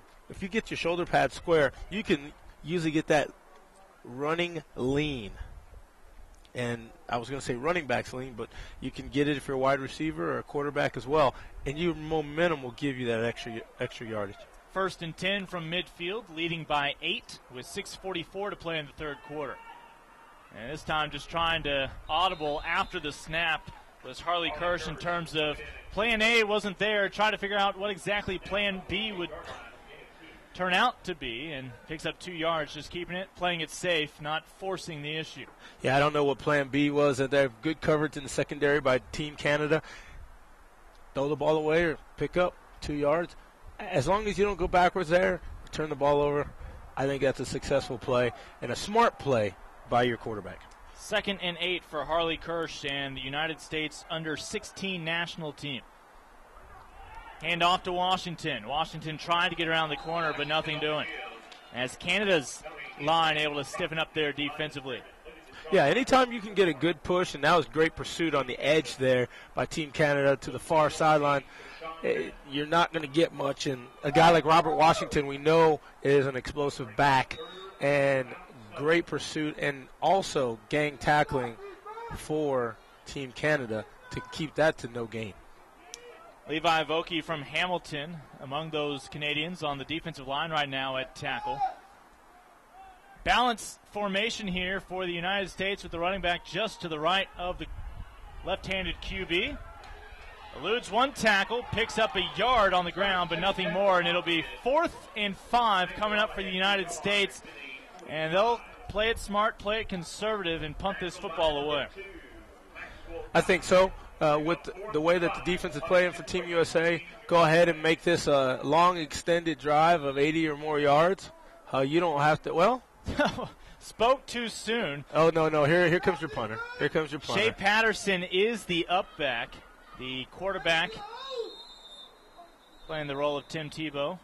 And Canada, I believe, has 12 men on the field. That's allowed in the pro game north of the border, but that is true. Not here in the international play. There may have been more than 12. That would have been a problem, too. That would have been a first down, perhaps with a measurement. It is 4th and 5. The United States did bring out the punter, but again, they have the flexibility with Shea Patterson as their up back. Part of that gate.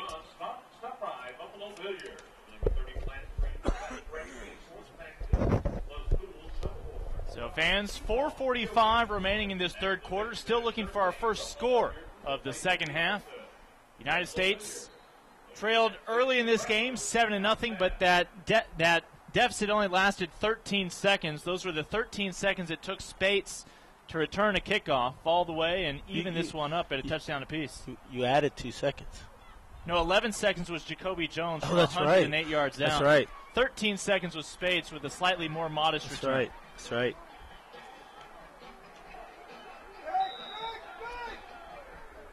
And USA will go for it. Kirsch out of the shotgun, or at least try to draw Canada offsides. Not happening. 16 on the play clock. Safety comes up, a botch snap, and USA will give Canada the football on the 46-yard line. I don't know if the center thought he saw a man offside. No, but I think snap was not what Kirsch was anticipating. At all, and I think Especially it was such a good attempt at drawing off the defense, it made the center snap the ball. Kirsch was not expecting the ball. It was snapped off the mark, and now Canada, instead of being pinned back inside their 20, has it 1st and 10 from their own 46-yard line. Again, it's just a one-score ball game for Canada, trailing by 8. Run up the middle, a 3-yard gain. They'll set up 2nd and 7. Nice little shifty move to get some type of yardage, because right there, Team USA again for the defensive line has done a very good job in containing and just really clogging up any attempt. Darnell Jarrett out of Ajax. In fact, one of 4 Ajax natives on this squad for Canada on the U16 team. 2nd and 7 coming up, trying to cross midfield and get down to the USA 44. Pressure up front, nice spin, and ultimately just getting back to line of scrimmage. A plunge will pick up maybe an additional inch as Rashawn Smith on the pressure, and the stop for the United States. As Govea, again, still the signal caller here in the second half for Canada. I'm looking at the guys on the defensive line for under-16. And I don't know if this is hitting anybody like it just hit me, but you have a 6'3", 308-pound ninth grader. Wow.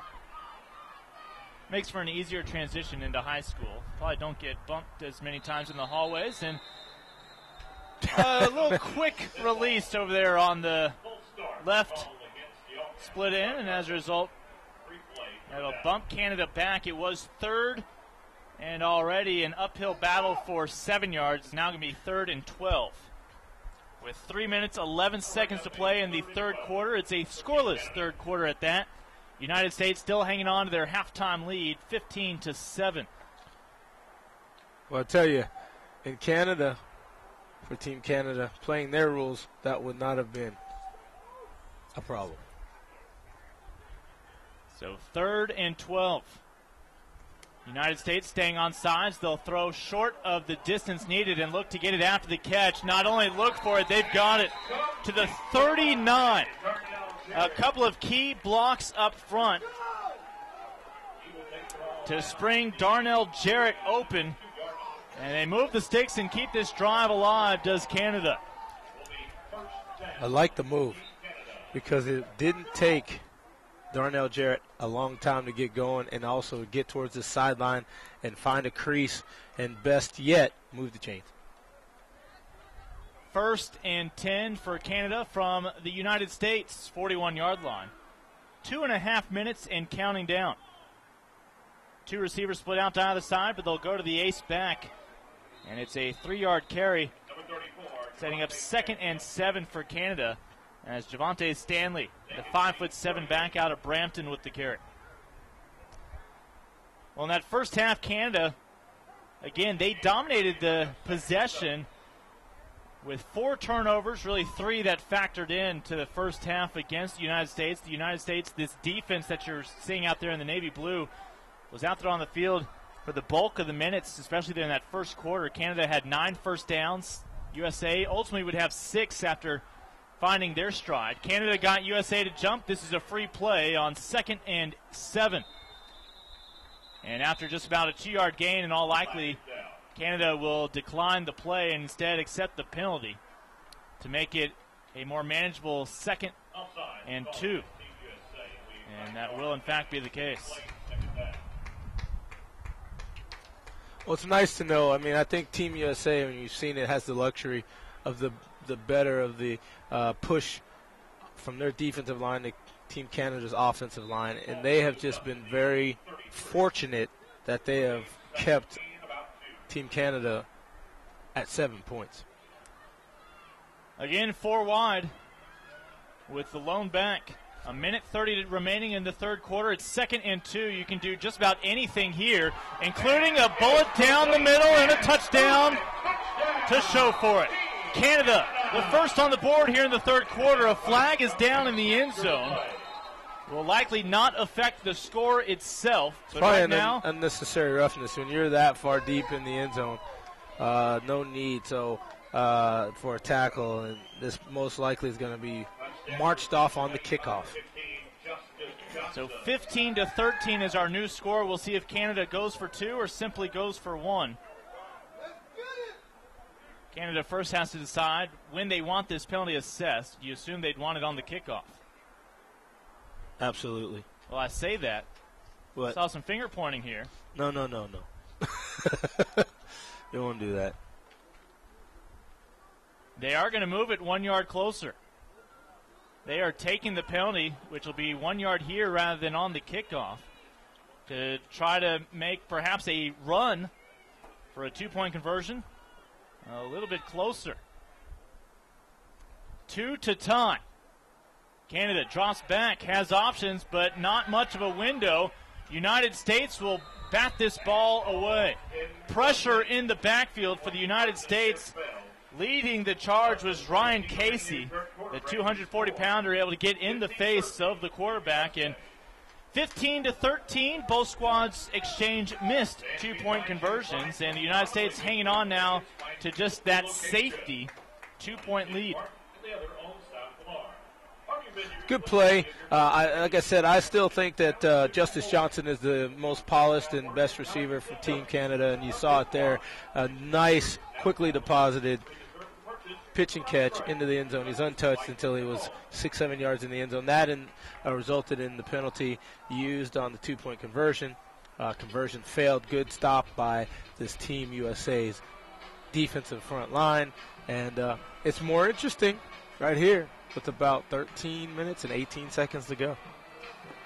Well, for Team Canada, you may recall, with a minute 50 to go in the first quarter, Stanley had the 4-yard run. Tarbut with the successful extra point gave Canada their first and so far only lead of the ballgame, 7-0. It was 13 seconds later that Spates would put the finishing touches on an 85-yard kickoff return to wipe out that 7-point deficit.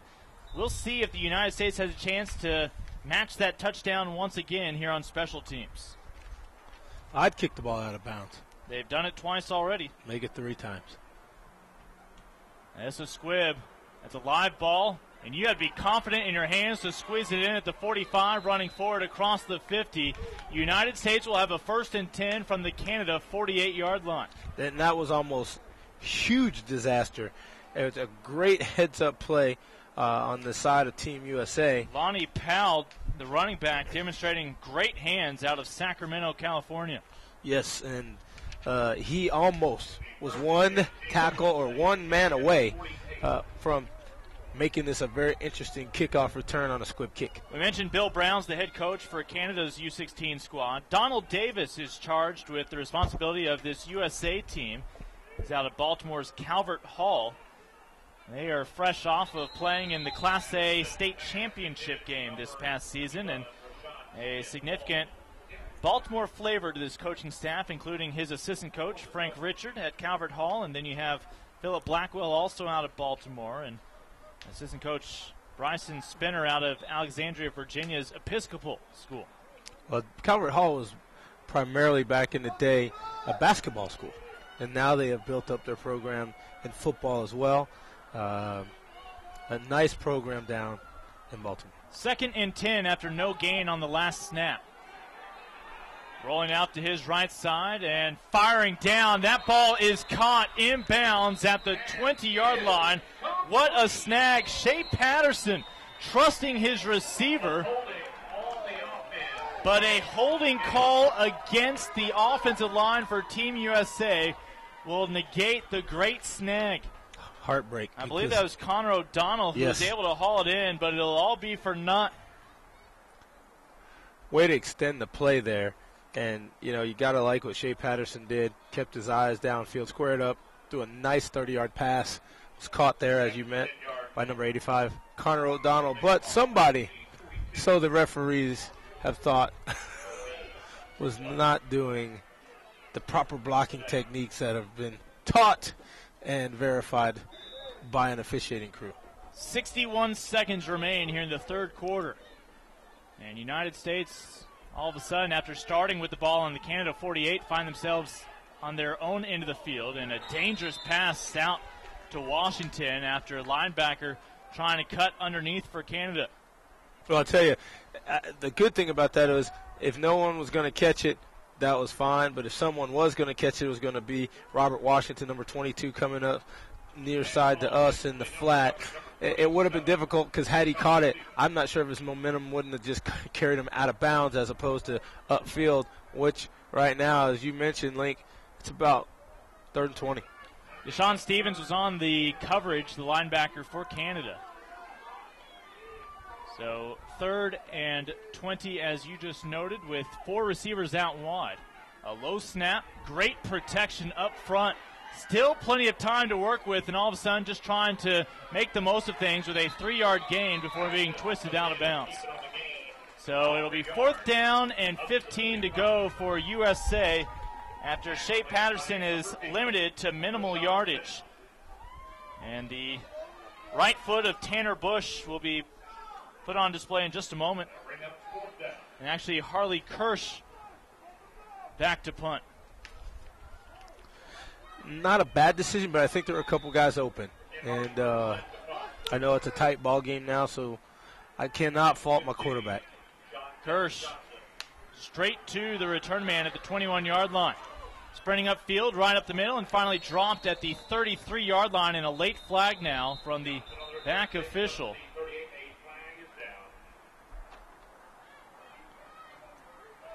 We'll see which way this pushes things. With 38 seconds still to be played here in the third quarter, Canada with the only score in this period, a touchdown with a failed 2-point conversion. And it was a block in the back against Canada on the return. This will push them back as they trail 15-13. But their last possession, a successful one leading to 6 points. After Johnson with a catch in the middle of the field and able to find his way to the end zone using a burst of speed. 1st and 10 from the 28-yard line now for Canada. Well, I like what I've seen from number 15, Justice Johnson. Handoff and almost handed off to the Americans. Great pursuit, pressure, and right up the middle. The penetration from Rashawn Smith from Calvert Hall. Well, his coaches are here, so you got to know that if you don't do well, you don't have to look far. So some pressure and the stop made by the Baltimore, Maryland native. We'll note that Spates, who has 2 touchdowns for the Americans, is in at defensive back at the bottom of your screen right now. On 2nd and 13, that'll prove to be the final play of the third quarter. So we move to the final 12 minutes of regulation. USA 15, Canada 13. As you are watching live coverage of the U.S. Under-16 national team versus Team Canada, presented by Upper Deck. Again, Lincoln Rose along with Steve Foster. Thrilled to have you join us. Although there's just 1 quarter of play left between these two squads, the border battle between USA and Canada not over. This is just the first half of our doubleheader. At 7:30, the 18 and under squads will do battle here on the gridiron. And we'll have a few more college commitments to bring your way for that one, pardon me. But right now, USA, in part thanks to a tremendous performance by their defense from start through the end of that third quarter. Has a 15-13 point advantage. USA with just 6 points on offense. The rest of it, a defensive touchdown and extra point and a safety. Underthrown pass and still almost caught by Canada. Fortunate USA did not have a better read on it. Otherwise, it'd be an uncontested 26-yard jaunt to the end zone, and the defense would have yet another highlight. Well, I'll tell you, the inside receiver there was not covered, but I think the scheme in that zone was to bait that type pass, and you're right. It could have been the pick six.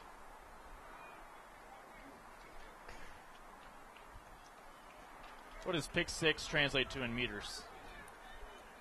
Depends where you pick six. 11:57 to play. Play clock is down to 7. And that is a team photo pursuing that quarterback for USA's defense. And still, Canada's able to pick up 4 yards. Sawyer Lemoy ultimately able to put a stop to things. Yeah, really good linebacker play by Team USA because it looked like there was a wall of blockers out there for Team Canada. But, you know, when you realize that your defensive line is taking the bait for the screen pass, the linebacker has to fight off the blockers and make a tackle. And right there, there's still 11 yards to go for fourth down on Canada's own 27-yard line. So here's the clear punt situation. Lemoy, a young man, homeschooled back home in Danville, Virginia. This is 4th and 11. Canada struggling to get off, and the moment he falls on it, that play is dead. United States is getting the football at the 16-yard lines after the special teams miscue. Obviously, special teams takes time to develop chemistry and figure out the deep snapper to punter relationship, and time really is not something either of these teams have had much of together. Well, Link, I was talking to you about, are there any special things that you see in an international game that may be restricted? And we found that there were really no restrictions. So the punter knows that there's an opportunity for this punt to be blocked, and it may mess up your timing. As you said, unfamiliar people coming together as a team. Patterson, the quarterback, handoff to Washington. Washington eyeing the end zone and will be stopped after a first down, a 15-yard carry down to the 4-yard line. United States got the football to begin with on the 17-yard line, and now, one play later, it's 1st and goal with a chance to build on their 15-13 lead here in the fourth quarter. Well, it's a good run by Robert Washington. You can see his exuberance after getting inside the 5-yard line, and he's in the I formation. Yeah, you got Trevor Spates. I don't see why this isn't the same play. Same formation. Trips right. They do go back to Washington. He runs into his own line and will be stopped for a yard loss. So great pressure up front by the Canadian defensive line. Let me just rattle off a few names. Tron Simon, Brandon Whiteman, and Eric Frazier, as well as Mitchell Thiel. I know we haven't been able to call out many of the names of the big men up front. The United States has been winning a lot of those battles, especially defensively, but that time Canada had the push, and it sets up 2nd and goal from now the 6-yard line. 10:05 remaining here in the fourth quarter. United States leads 15-13, but they have not scored since the second quarter. They'll look to Spates, who has the only offensive touchdown this ball game. Spates is covered. Instead, Patterson trying to do a little nimble footwork along that far sideline, a la little Johnny football. The difference is, while number 2, wearing the maroon and white, was able to get in the end zone, and the Cotton Bowl against Oklahoma came right at me. USA is going to be stopped, and it's going to be now 3rd and goal from the 2-yard line. Still 2-down territory if you're Team USA, here in this international extravaganza. I like the extravaganza. How about that? But you got... There is an ensuing extravaganza after this one between the U18 program. Yes, it is. Yes, there is. Trips again outright for the quarterback, Patterson. Washington, the sole set back to his left. Patterson looking to pass to the right. Pressure from behind. Hits Patterson a split second after he gets rid of that football. He was eyeing Spates the entire way, but 2 Canadians in the area able to break up that pass. And for... I don't like that call. That's an awful long pass. out on the edge, and you got guys that are, they're youthful, they're big, but the decision-making, because you had a guy in Rashawn Smith who was standing wide open underneath the goalpost, and you could have really made that a very easy pitch and catch, and you try to throw a 25-yard pass into double coverage. That could have been a pick six for Team Canada, and it would have counted for 6 points on the board. I don't know the distance in meters, Link. The 250-pound Eric Frazier has been added to that defensive line trying to make this stop. Rolling right, looking for an open American, and now the back corner and through the fingertips of the intended receiver. Incomplete, Rashawn Smith. And as much bragging as we have done on the defense for USA, that is the second time on 4th and goal from the 1 that Canada has made a stop and given this ball back to their teammates on offense. With that said, it's the 3rd time now that Team Canada's offense will set up on the 1-yard line on their own end of the field. I think that one was on Team USA because that was a catchable pass. And I tell you, Rashawn Smith would tell you he should have caught that. 9 out of 10 times he probably would have caught it. But this is the time that it counts, and he's played both ways, and he's played extremely well. I'm sure, would like to have that one back. So USA certainly has had the opportunities, but 2 lost fumbles, 2 interceptions, and twice turning the ball over on downs on the Canadian 1-yard line. And yet USA is hanging on to a 15-13 lead. Quarterback keeper, a 2-yard gain will set up 2nd and 8 from the 5-yard line. As again, Kyle Govea, the quarterback for Canada here in the second half. Govea, the 5'11", 15-year-old out of Brampton. Well, that quarterback sneak is highly effective. You can't go wrong on your own end zone there because you don't take time to turn around and hand the ball off. This is some good breathing room for Canada. Opens up the playbook a bit. They go I formation and they hand off to the tailback, but United States forms a wall right at the 5-yard line. No gain. It sets up 3rd and 5. Now the job is get a 4th down and a punt and get the ball back over to the offense for USA in Canada territory. Canada, if they have to punt, will be doing so with some swirling, unpredictable wind at the moment. 7:53 and counting down in this 4th quarter. Canada in red trailing 15-13, has the only touchdown of the second half, has the only score of the second half. And a quick pass and a dangerous one at that. Instead of the interception, United States will have to just settle to receive this punt. Michael Kay breaking things up. I'll tell you, I know it's creating fits, but it looks so tempting because Jonathan Pollock had some opportunities here to make some interceptions, but his teammate took the opportunity away. It seems like that pass is coming right either over him or in front of him, and good defensive stop by Team USA, and I would not at this point be surprised at all if they finally get the ball into the end zone. Link. Well, Canada will be punting out of their own end zone. They could not pick up a first down there. They still have more first downs than USA in this ball game, 12-9. But again, United States leads 15-13, and we're going to have a chance to do this over as Canada takes a safety and concedes 2 points to USA. So I'll correct myself. Canada taking the safety, and I don't get that. Yeah, it's not exactly the same situation as we saw in the Super Bowl. No, I don't get that one. Because now you still have to kick the ball to Team USA, and it's still with the complimentary 2 that you gave them, which means you can't even tie with the field goal, right? And USA, in all likelihood, after this free kick, will again be in Canada territory. And if you're kicking from the 20, what are you going to do, kick the ball out of bounds? You're still going to give them the ball. Even if you get a good 30-yard kick, you're going to give the ball to them at midfield. If you get a good 40-yard kick, you still give them a short field, and the ball goes out of bounds, and Team USA has the ball on its own 40. So instead of a 2-point lead for USA, it is a 4-point lead. It's technically the second safety that the United States has acquired in this ballgame. They certainly earned the first one. This one more of apparently a call out of strategy for Canada to get a free kick on their own 20. And it looks as though they are going to opt to tee this one off, as opposed to punt it.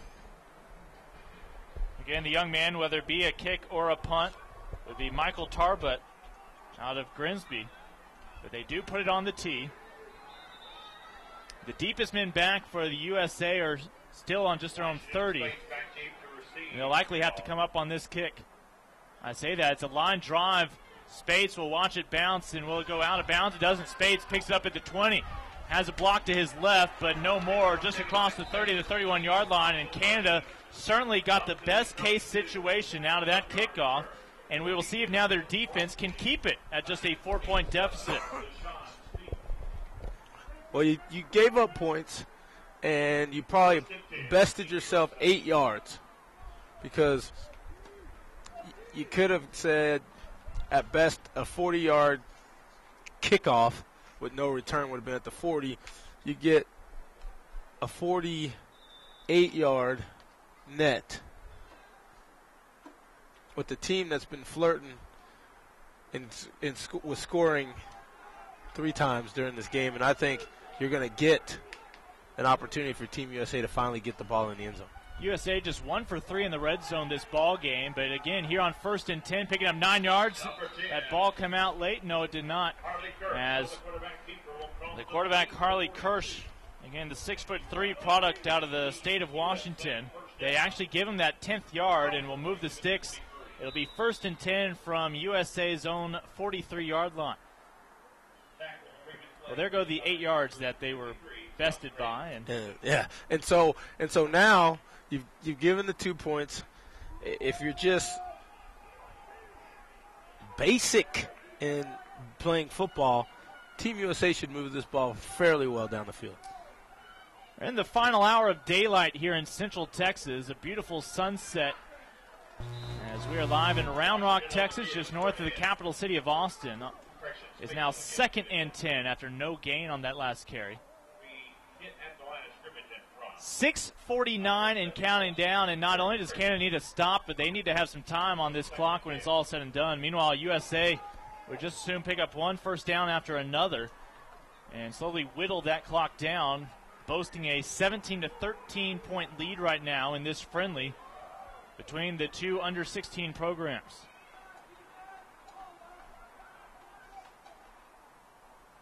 Washington tries to break a tackle. Ball is loose. Ball is on the turf. 4th fumble of the game for the United States. Who fell on it? It is still USA football. Wow. 4 fumbles. 2 have gone the way of Canada, and 2 have remained with the United States, who also has added a couple of interceptions. A scary moment there for USA, but ultimately it'll simply be 3rd and 7 coming up. Well, his running mate, Robert Washington, it looked like, was the man on the scene to fall on that. There are 2 guys there for Team USA, but nonetheless, take care of the rock. Canada's problem, I believe, they just have 6 points off turnovers, despite all the opportunities that USA has given them. And again, Canada right now trailing by 4, needs to get this football back.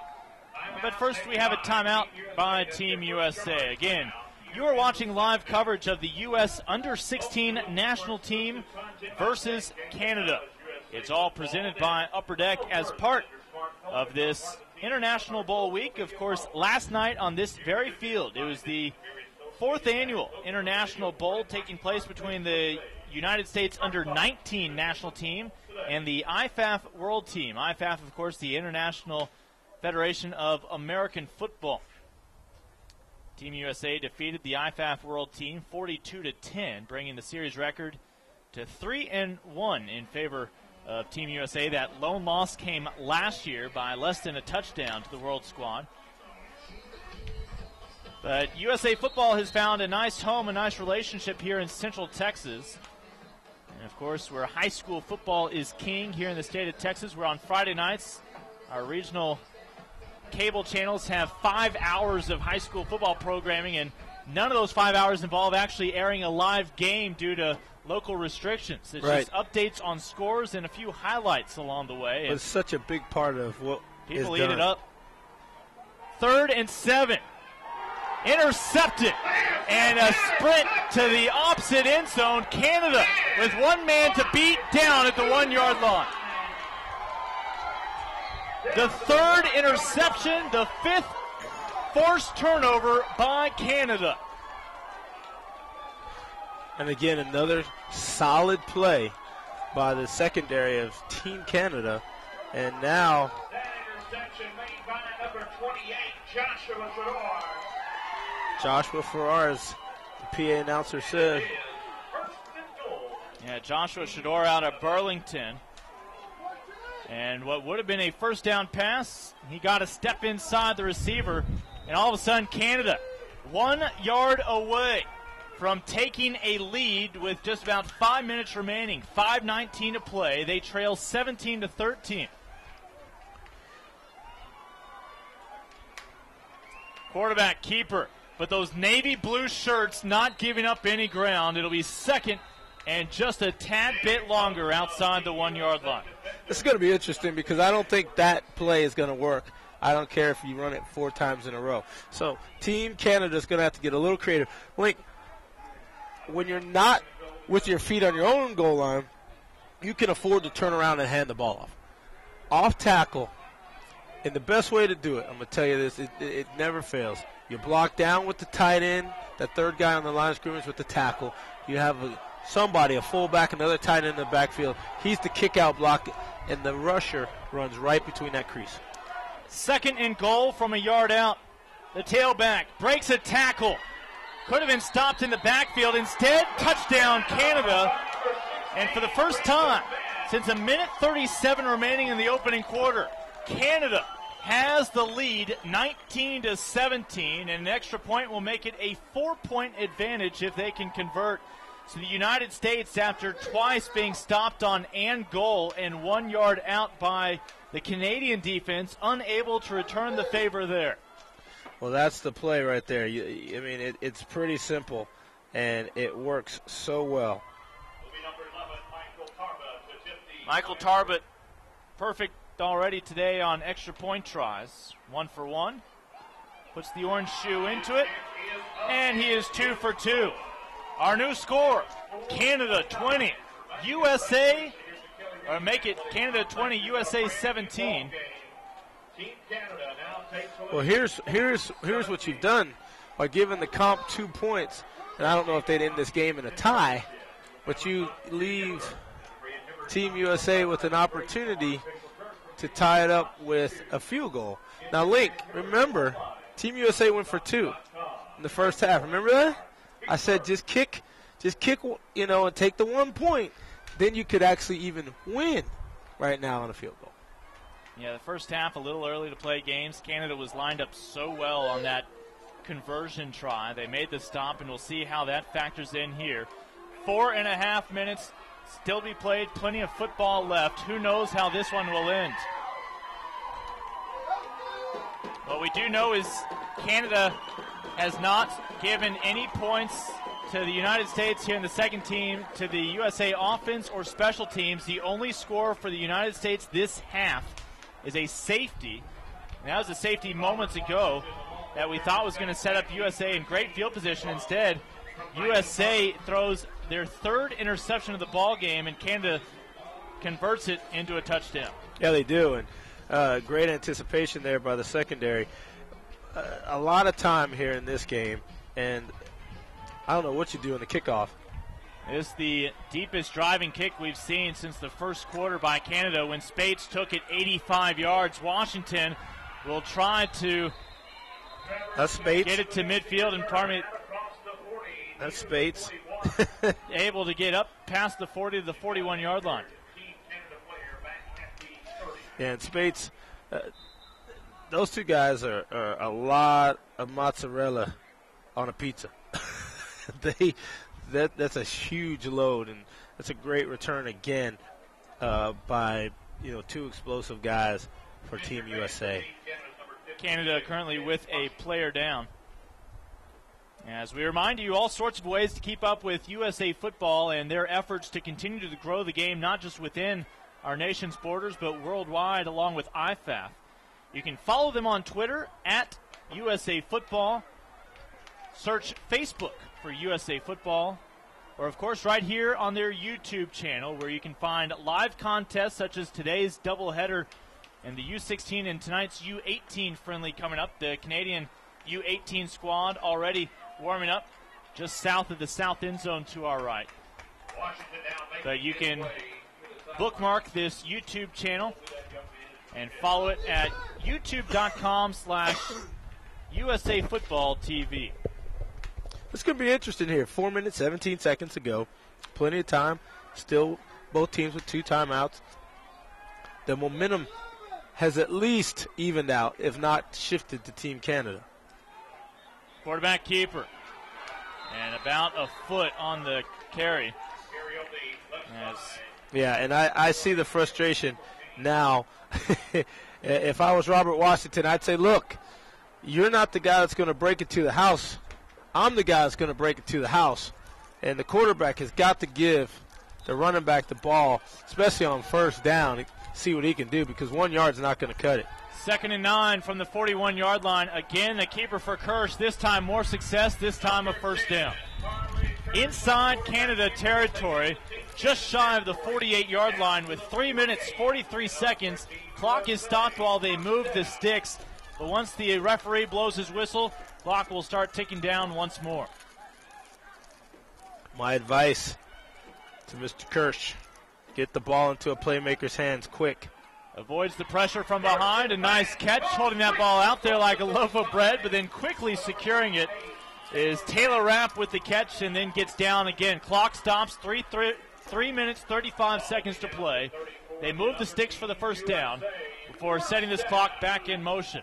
Yeah, here's the good thing about college and high school. Clock does stop for the chains. Kirsch will give to Washington, and Washington is tackled after the initial contact and a yard gain. The good thing about handing the ball off, too, on second down, even if you get 1 or 2 yards, it is the next best thing to hold the linebackers if you come back with play action on second down, because it looks just like the same play. 2nd and 9, Kirsch right up the middle, can't get back to the line of scrimmage. And Canada, with a victory there, will actually drop him for a 2-yard loss, setting up 3rd and 11 from the 35. It would be a field goal to tie. This would be a 52-yard field goal, and obviously United States would be more likely to go for it. Quick release out. They think they have Canada off guard, and they do. It's a 12-yard play, and miscommunication in the secondary. Taylor Rapp, able to make the catch, was unmarked at the top of your screen.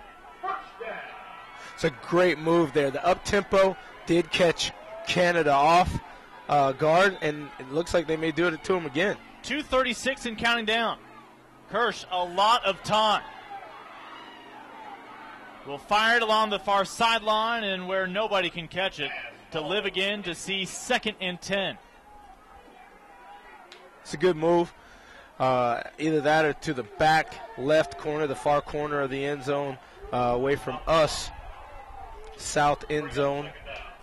But as you mentioned, Link, fight another day. You're rapidly approaching the red zone. Spates in Washington in the backfield right now for Kirsch, who keeps it again, and he's just going to pick up a couple of yards. It's going to be 3rd and 8 for the United States with 2 minutes, 17 seconds and counting down. That clock very much in motion. And at the moment on the side of Canada, who leads 20-17. Timeout, United States. They have 2 remaining. Well, I think now. And actually, this may be an injury timeout for Canada. Right. I was going to say that. And then also for the quarterback there, Harley Kirsch, Team Canada is baiting him now because he's not the most dangerous offensive player for Team USA. And, yes, the middle opens up, but he's got to get Trevor Spates and Robert Washington involved because it would be much more advantageous for Team USA to dump the ball off to one of them out in space than have Harley Kirsch try to be a guy that's going to outmaneuver. It's like if you go to the Tennessee Titans. Yeah, Jake Locker, number 10, can move around, but I tell you, I'd rather dump it off to Chris Johnson and let him do something in the flats because Chris Johnson is the guy who's the most dangerous on that field for that team. Here, you have two guys, 22 and 42, that can act the same way much better than Mr. Kirsch. Plus, Chris Johnson a lot more valuable as a fantasy player if you actually will give him the football a few more times. Well, and you've seen explosive plays already from Robert Washington and Trevor Spates. And, you know, somebody can say, well, man, you're a former running back. And our job is to run with the ball. If you pitch it to us, hand it to us, or even toss it to us, we're going to most likely give you more for your effort than a quarterback. Fans, right now, Canada on defense leads 20-17 with 2 minutes, 12 seconds remaining, still in the midst of an injury timeout.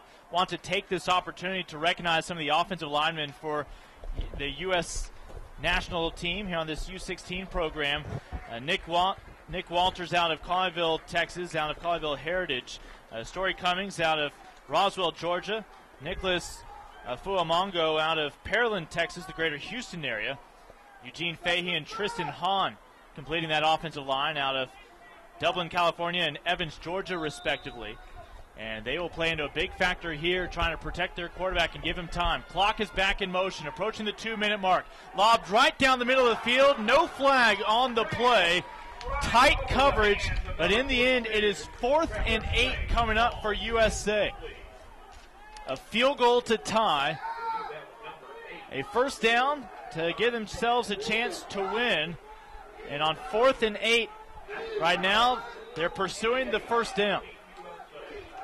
Well, 2 timeouts, so if the quarterback's not sure, you don't like what you see, you can burn one here on 4th down and reset. The best guy that Harley Kirsch has found is number 28, Taylor Rapp. This could be the ball game. 4th and 8, Kirsch, a receiver with a step, diving into the end zone, and he could not hang on. Oh, what an effort. Instead, Canada makes the stop. 20-17 with 1:57 remaining. Canada with there's a 3-point lead. Wait a minute. There's a flag down. This is crazy. There it is at the 11. Wow, first down. Wow. Defensive holding against Canada. Oh, my. Well, I was going to say, for the most part, this crew had called many more penalties against Team USA. And like I said, Taylor Rapp is the guy I would have thrown the ball to as well. He did. He almost made a tremendous catch.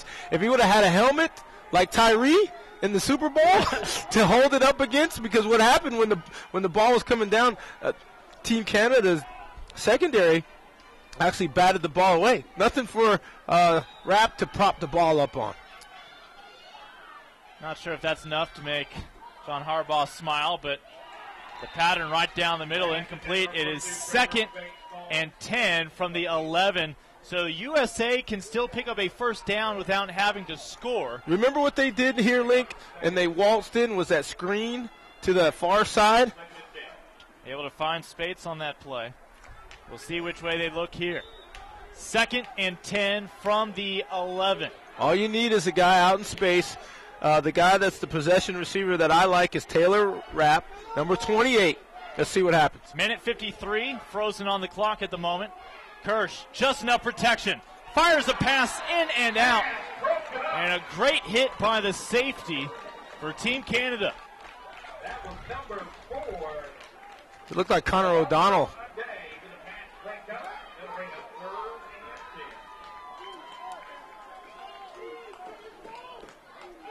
For Canada, a great hit breaking up the pass by Alonzo Ade out of Pickering.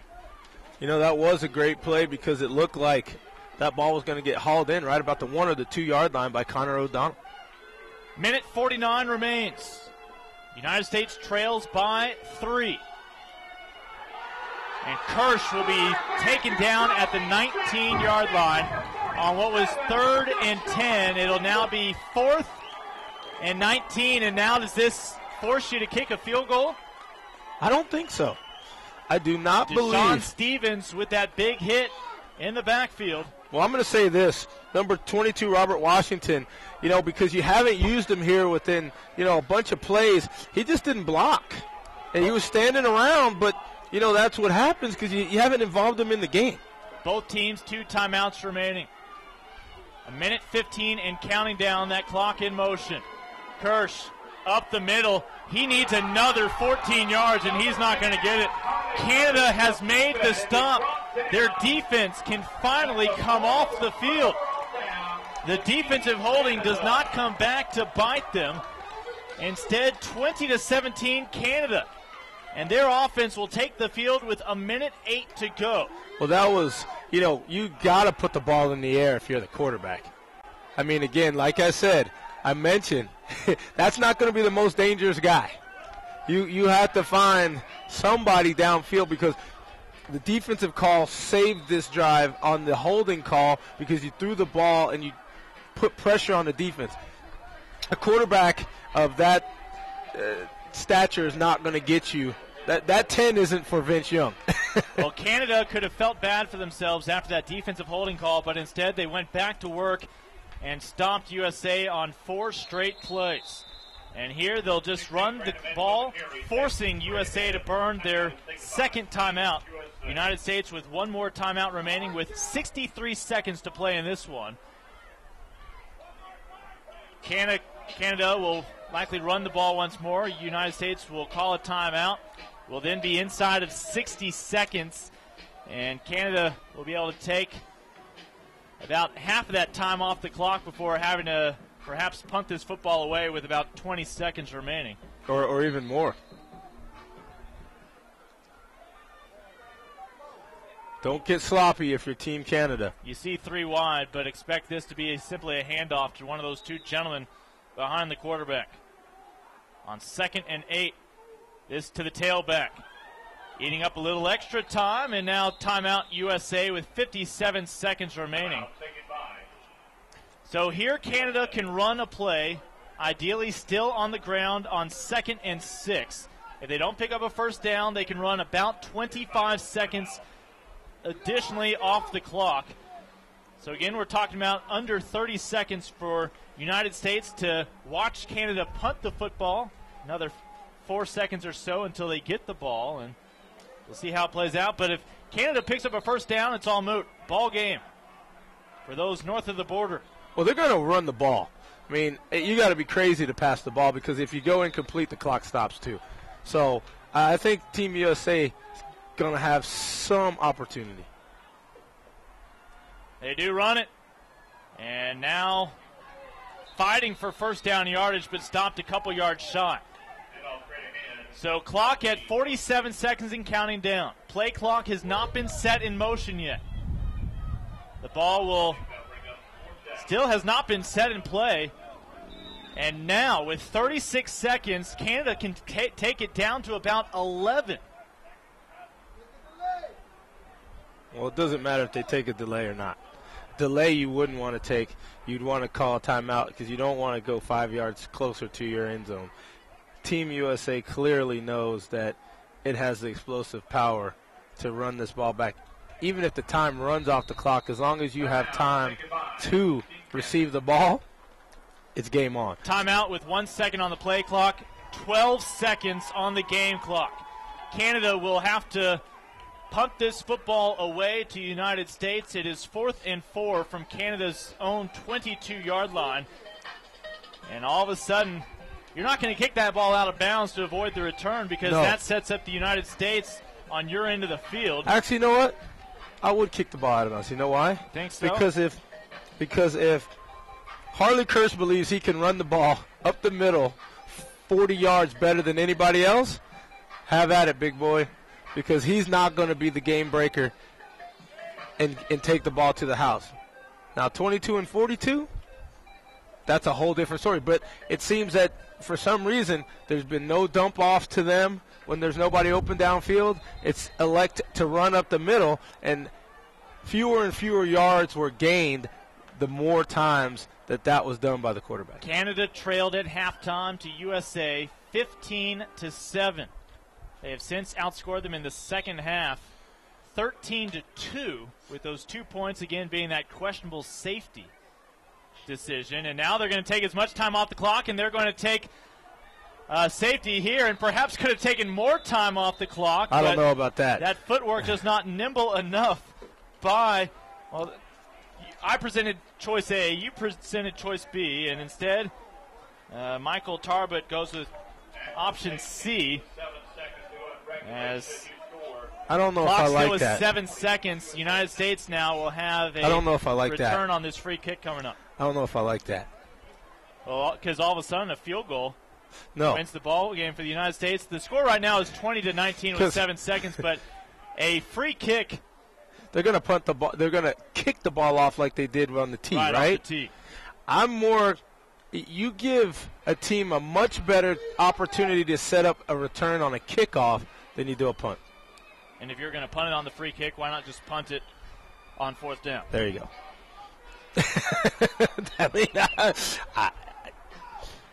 I mean, you know, I'm just up here with you, Link, but that's what I would do. I wouldn't have made it a one-point game because now, even though it's a one-point game, you've retreated into your own end zone and gave them more points, and you're setting up. If you kick the ball out of bounds, right, it's a 5-yard penalty, so you move that much closer. And the return is the kickoff return is the best special teams weapon for Team USA. You and I have not been great at the guessing game in this one due to some unpredictable situations, so who knows what is about to happen here. The kick will come off the foot of Michael Tarbert. It's a low driving kick, and this clock is not yet set in motion. Now it is once it's touched by a USA player. They will have the ball 1st and 10 from their own 38-yard line. 3 seconds remaining, and there's not a whole lot that USA can do. You know what would have been interesting?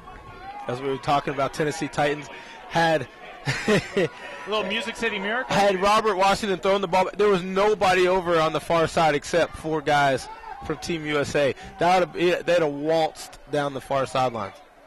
Just make sure it's not a forward pass. Right. If he'd have come right to us at the 40 and stopped and thrown back, even if it hits the ground, the ball's not dead, you scoop it up, there would have been no one that would have caught Spates. You are watching live coverage of the U.S. Under-16 national team versus Team Canada. Canada takes their final timeout, leading 20-19. USA's only points here in the second half, a couple of safeties. And each time it's Canada conceding the safeties. There's been 3 safeties in this ball game. Now USA earned the first one with a surge when Canada was on their own 1-yard line. Canada basically handed over the more recent 4 points. Right. It's a 20-19 ball game, and these teams arrived here in Central Texas, landing at Austin Bergstrom International Airport back on Saturday. And Canada hoping that when they hop back on the planes headed home up north, they can boast to their classmates when they actually do return to school. I'm sure with all of the homework made up for that they missed these past few days, with some bragging rights, much as they were able to claim the U19 World Championships this past summer. I didn't like what Team USA has done in the second half offensively because you have to coach your quarterback not to be the hero, to distribute the ball. That's what the quarterback does as the field general. Well, Kirsch with his size has the arm here, and we'll see with 3 seconds to go how much protection he has and what kind of opportunity he can give USA. Pass is caught. Ball game is over. Final score, Canada 20. United States of America 19. And you can see just how much this game meant to those select players from just north of the border. As the celebration begins, and the first of our 2 friendlies is now in the books between these 2 rivals. Well, and that was Shea Patterson as quarterback, and that was a good pass, but too little too late. Fans, that concludes our coverage of the first of our 2 games here this evening in Round Rock, Texas. As the U.S. Under-16 national team comes up just short versus Team Canada.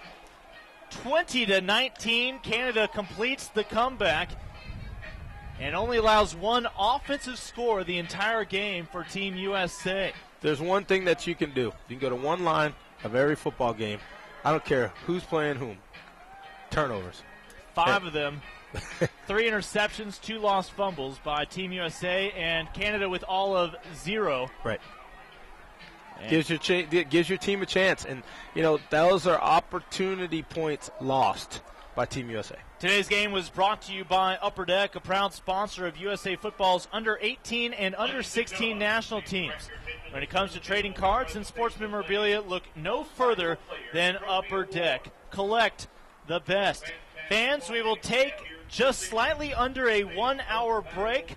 When we come back, log back on to the official YouTube channel of USA Football here at youtube.com/USA Football TV. We will be bringing you the second half of the doubleheader. It will feature the USA U18 national team versus Canada. But one final time for the U16 contest here in Round Rock.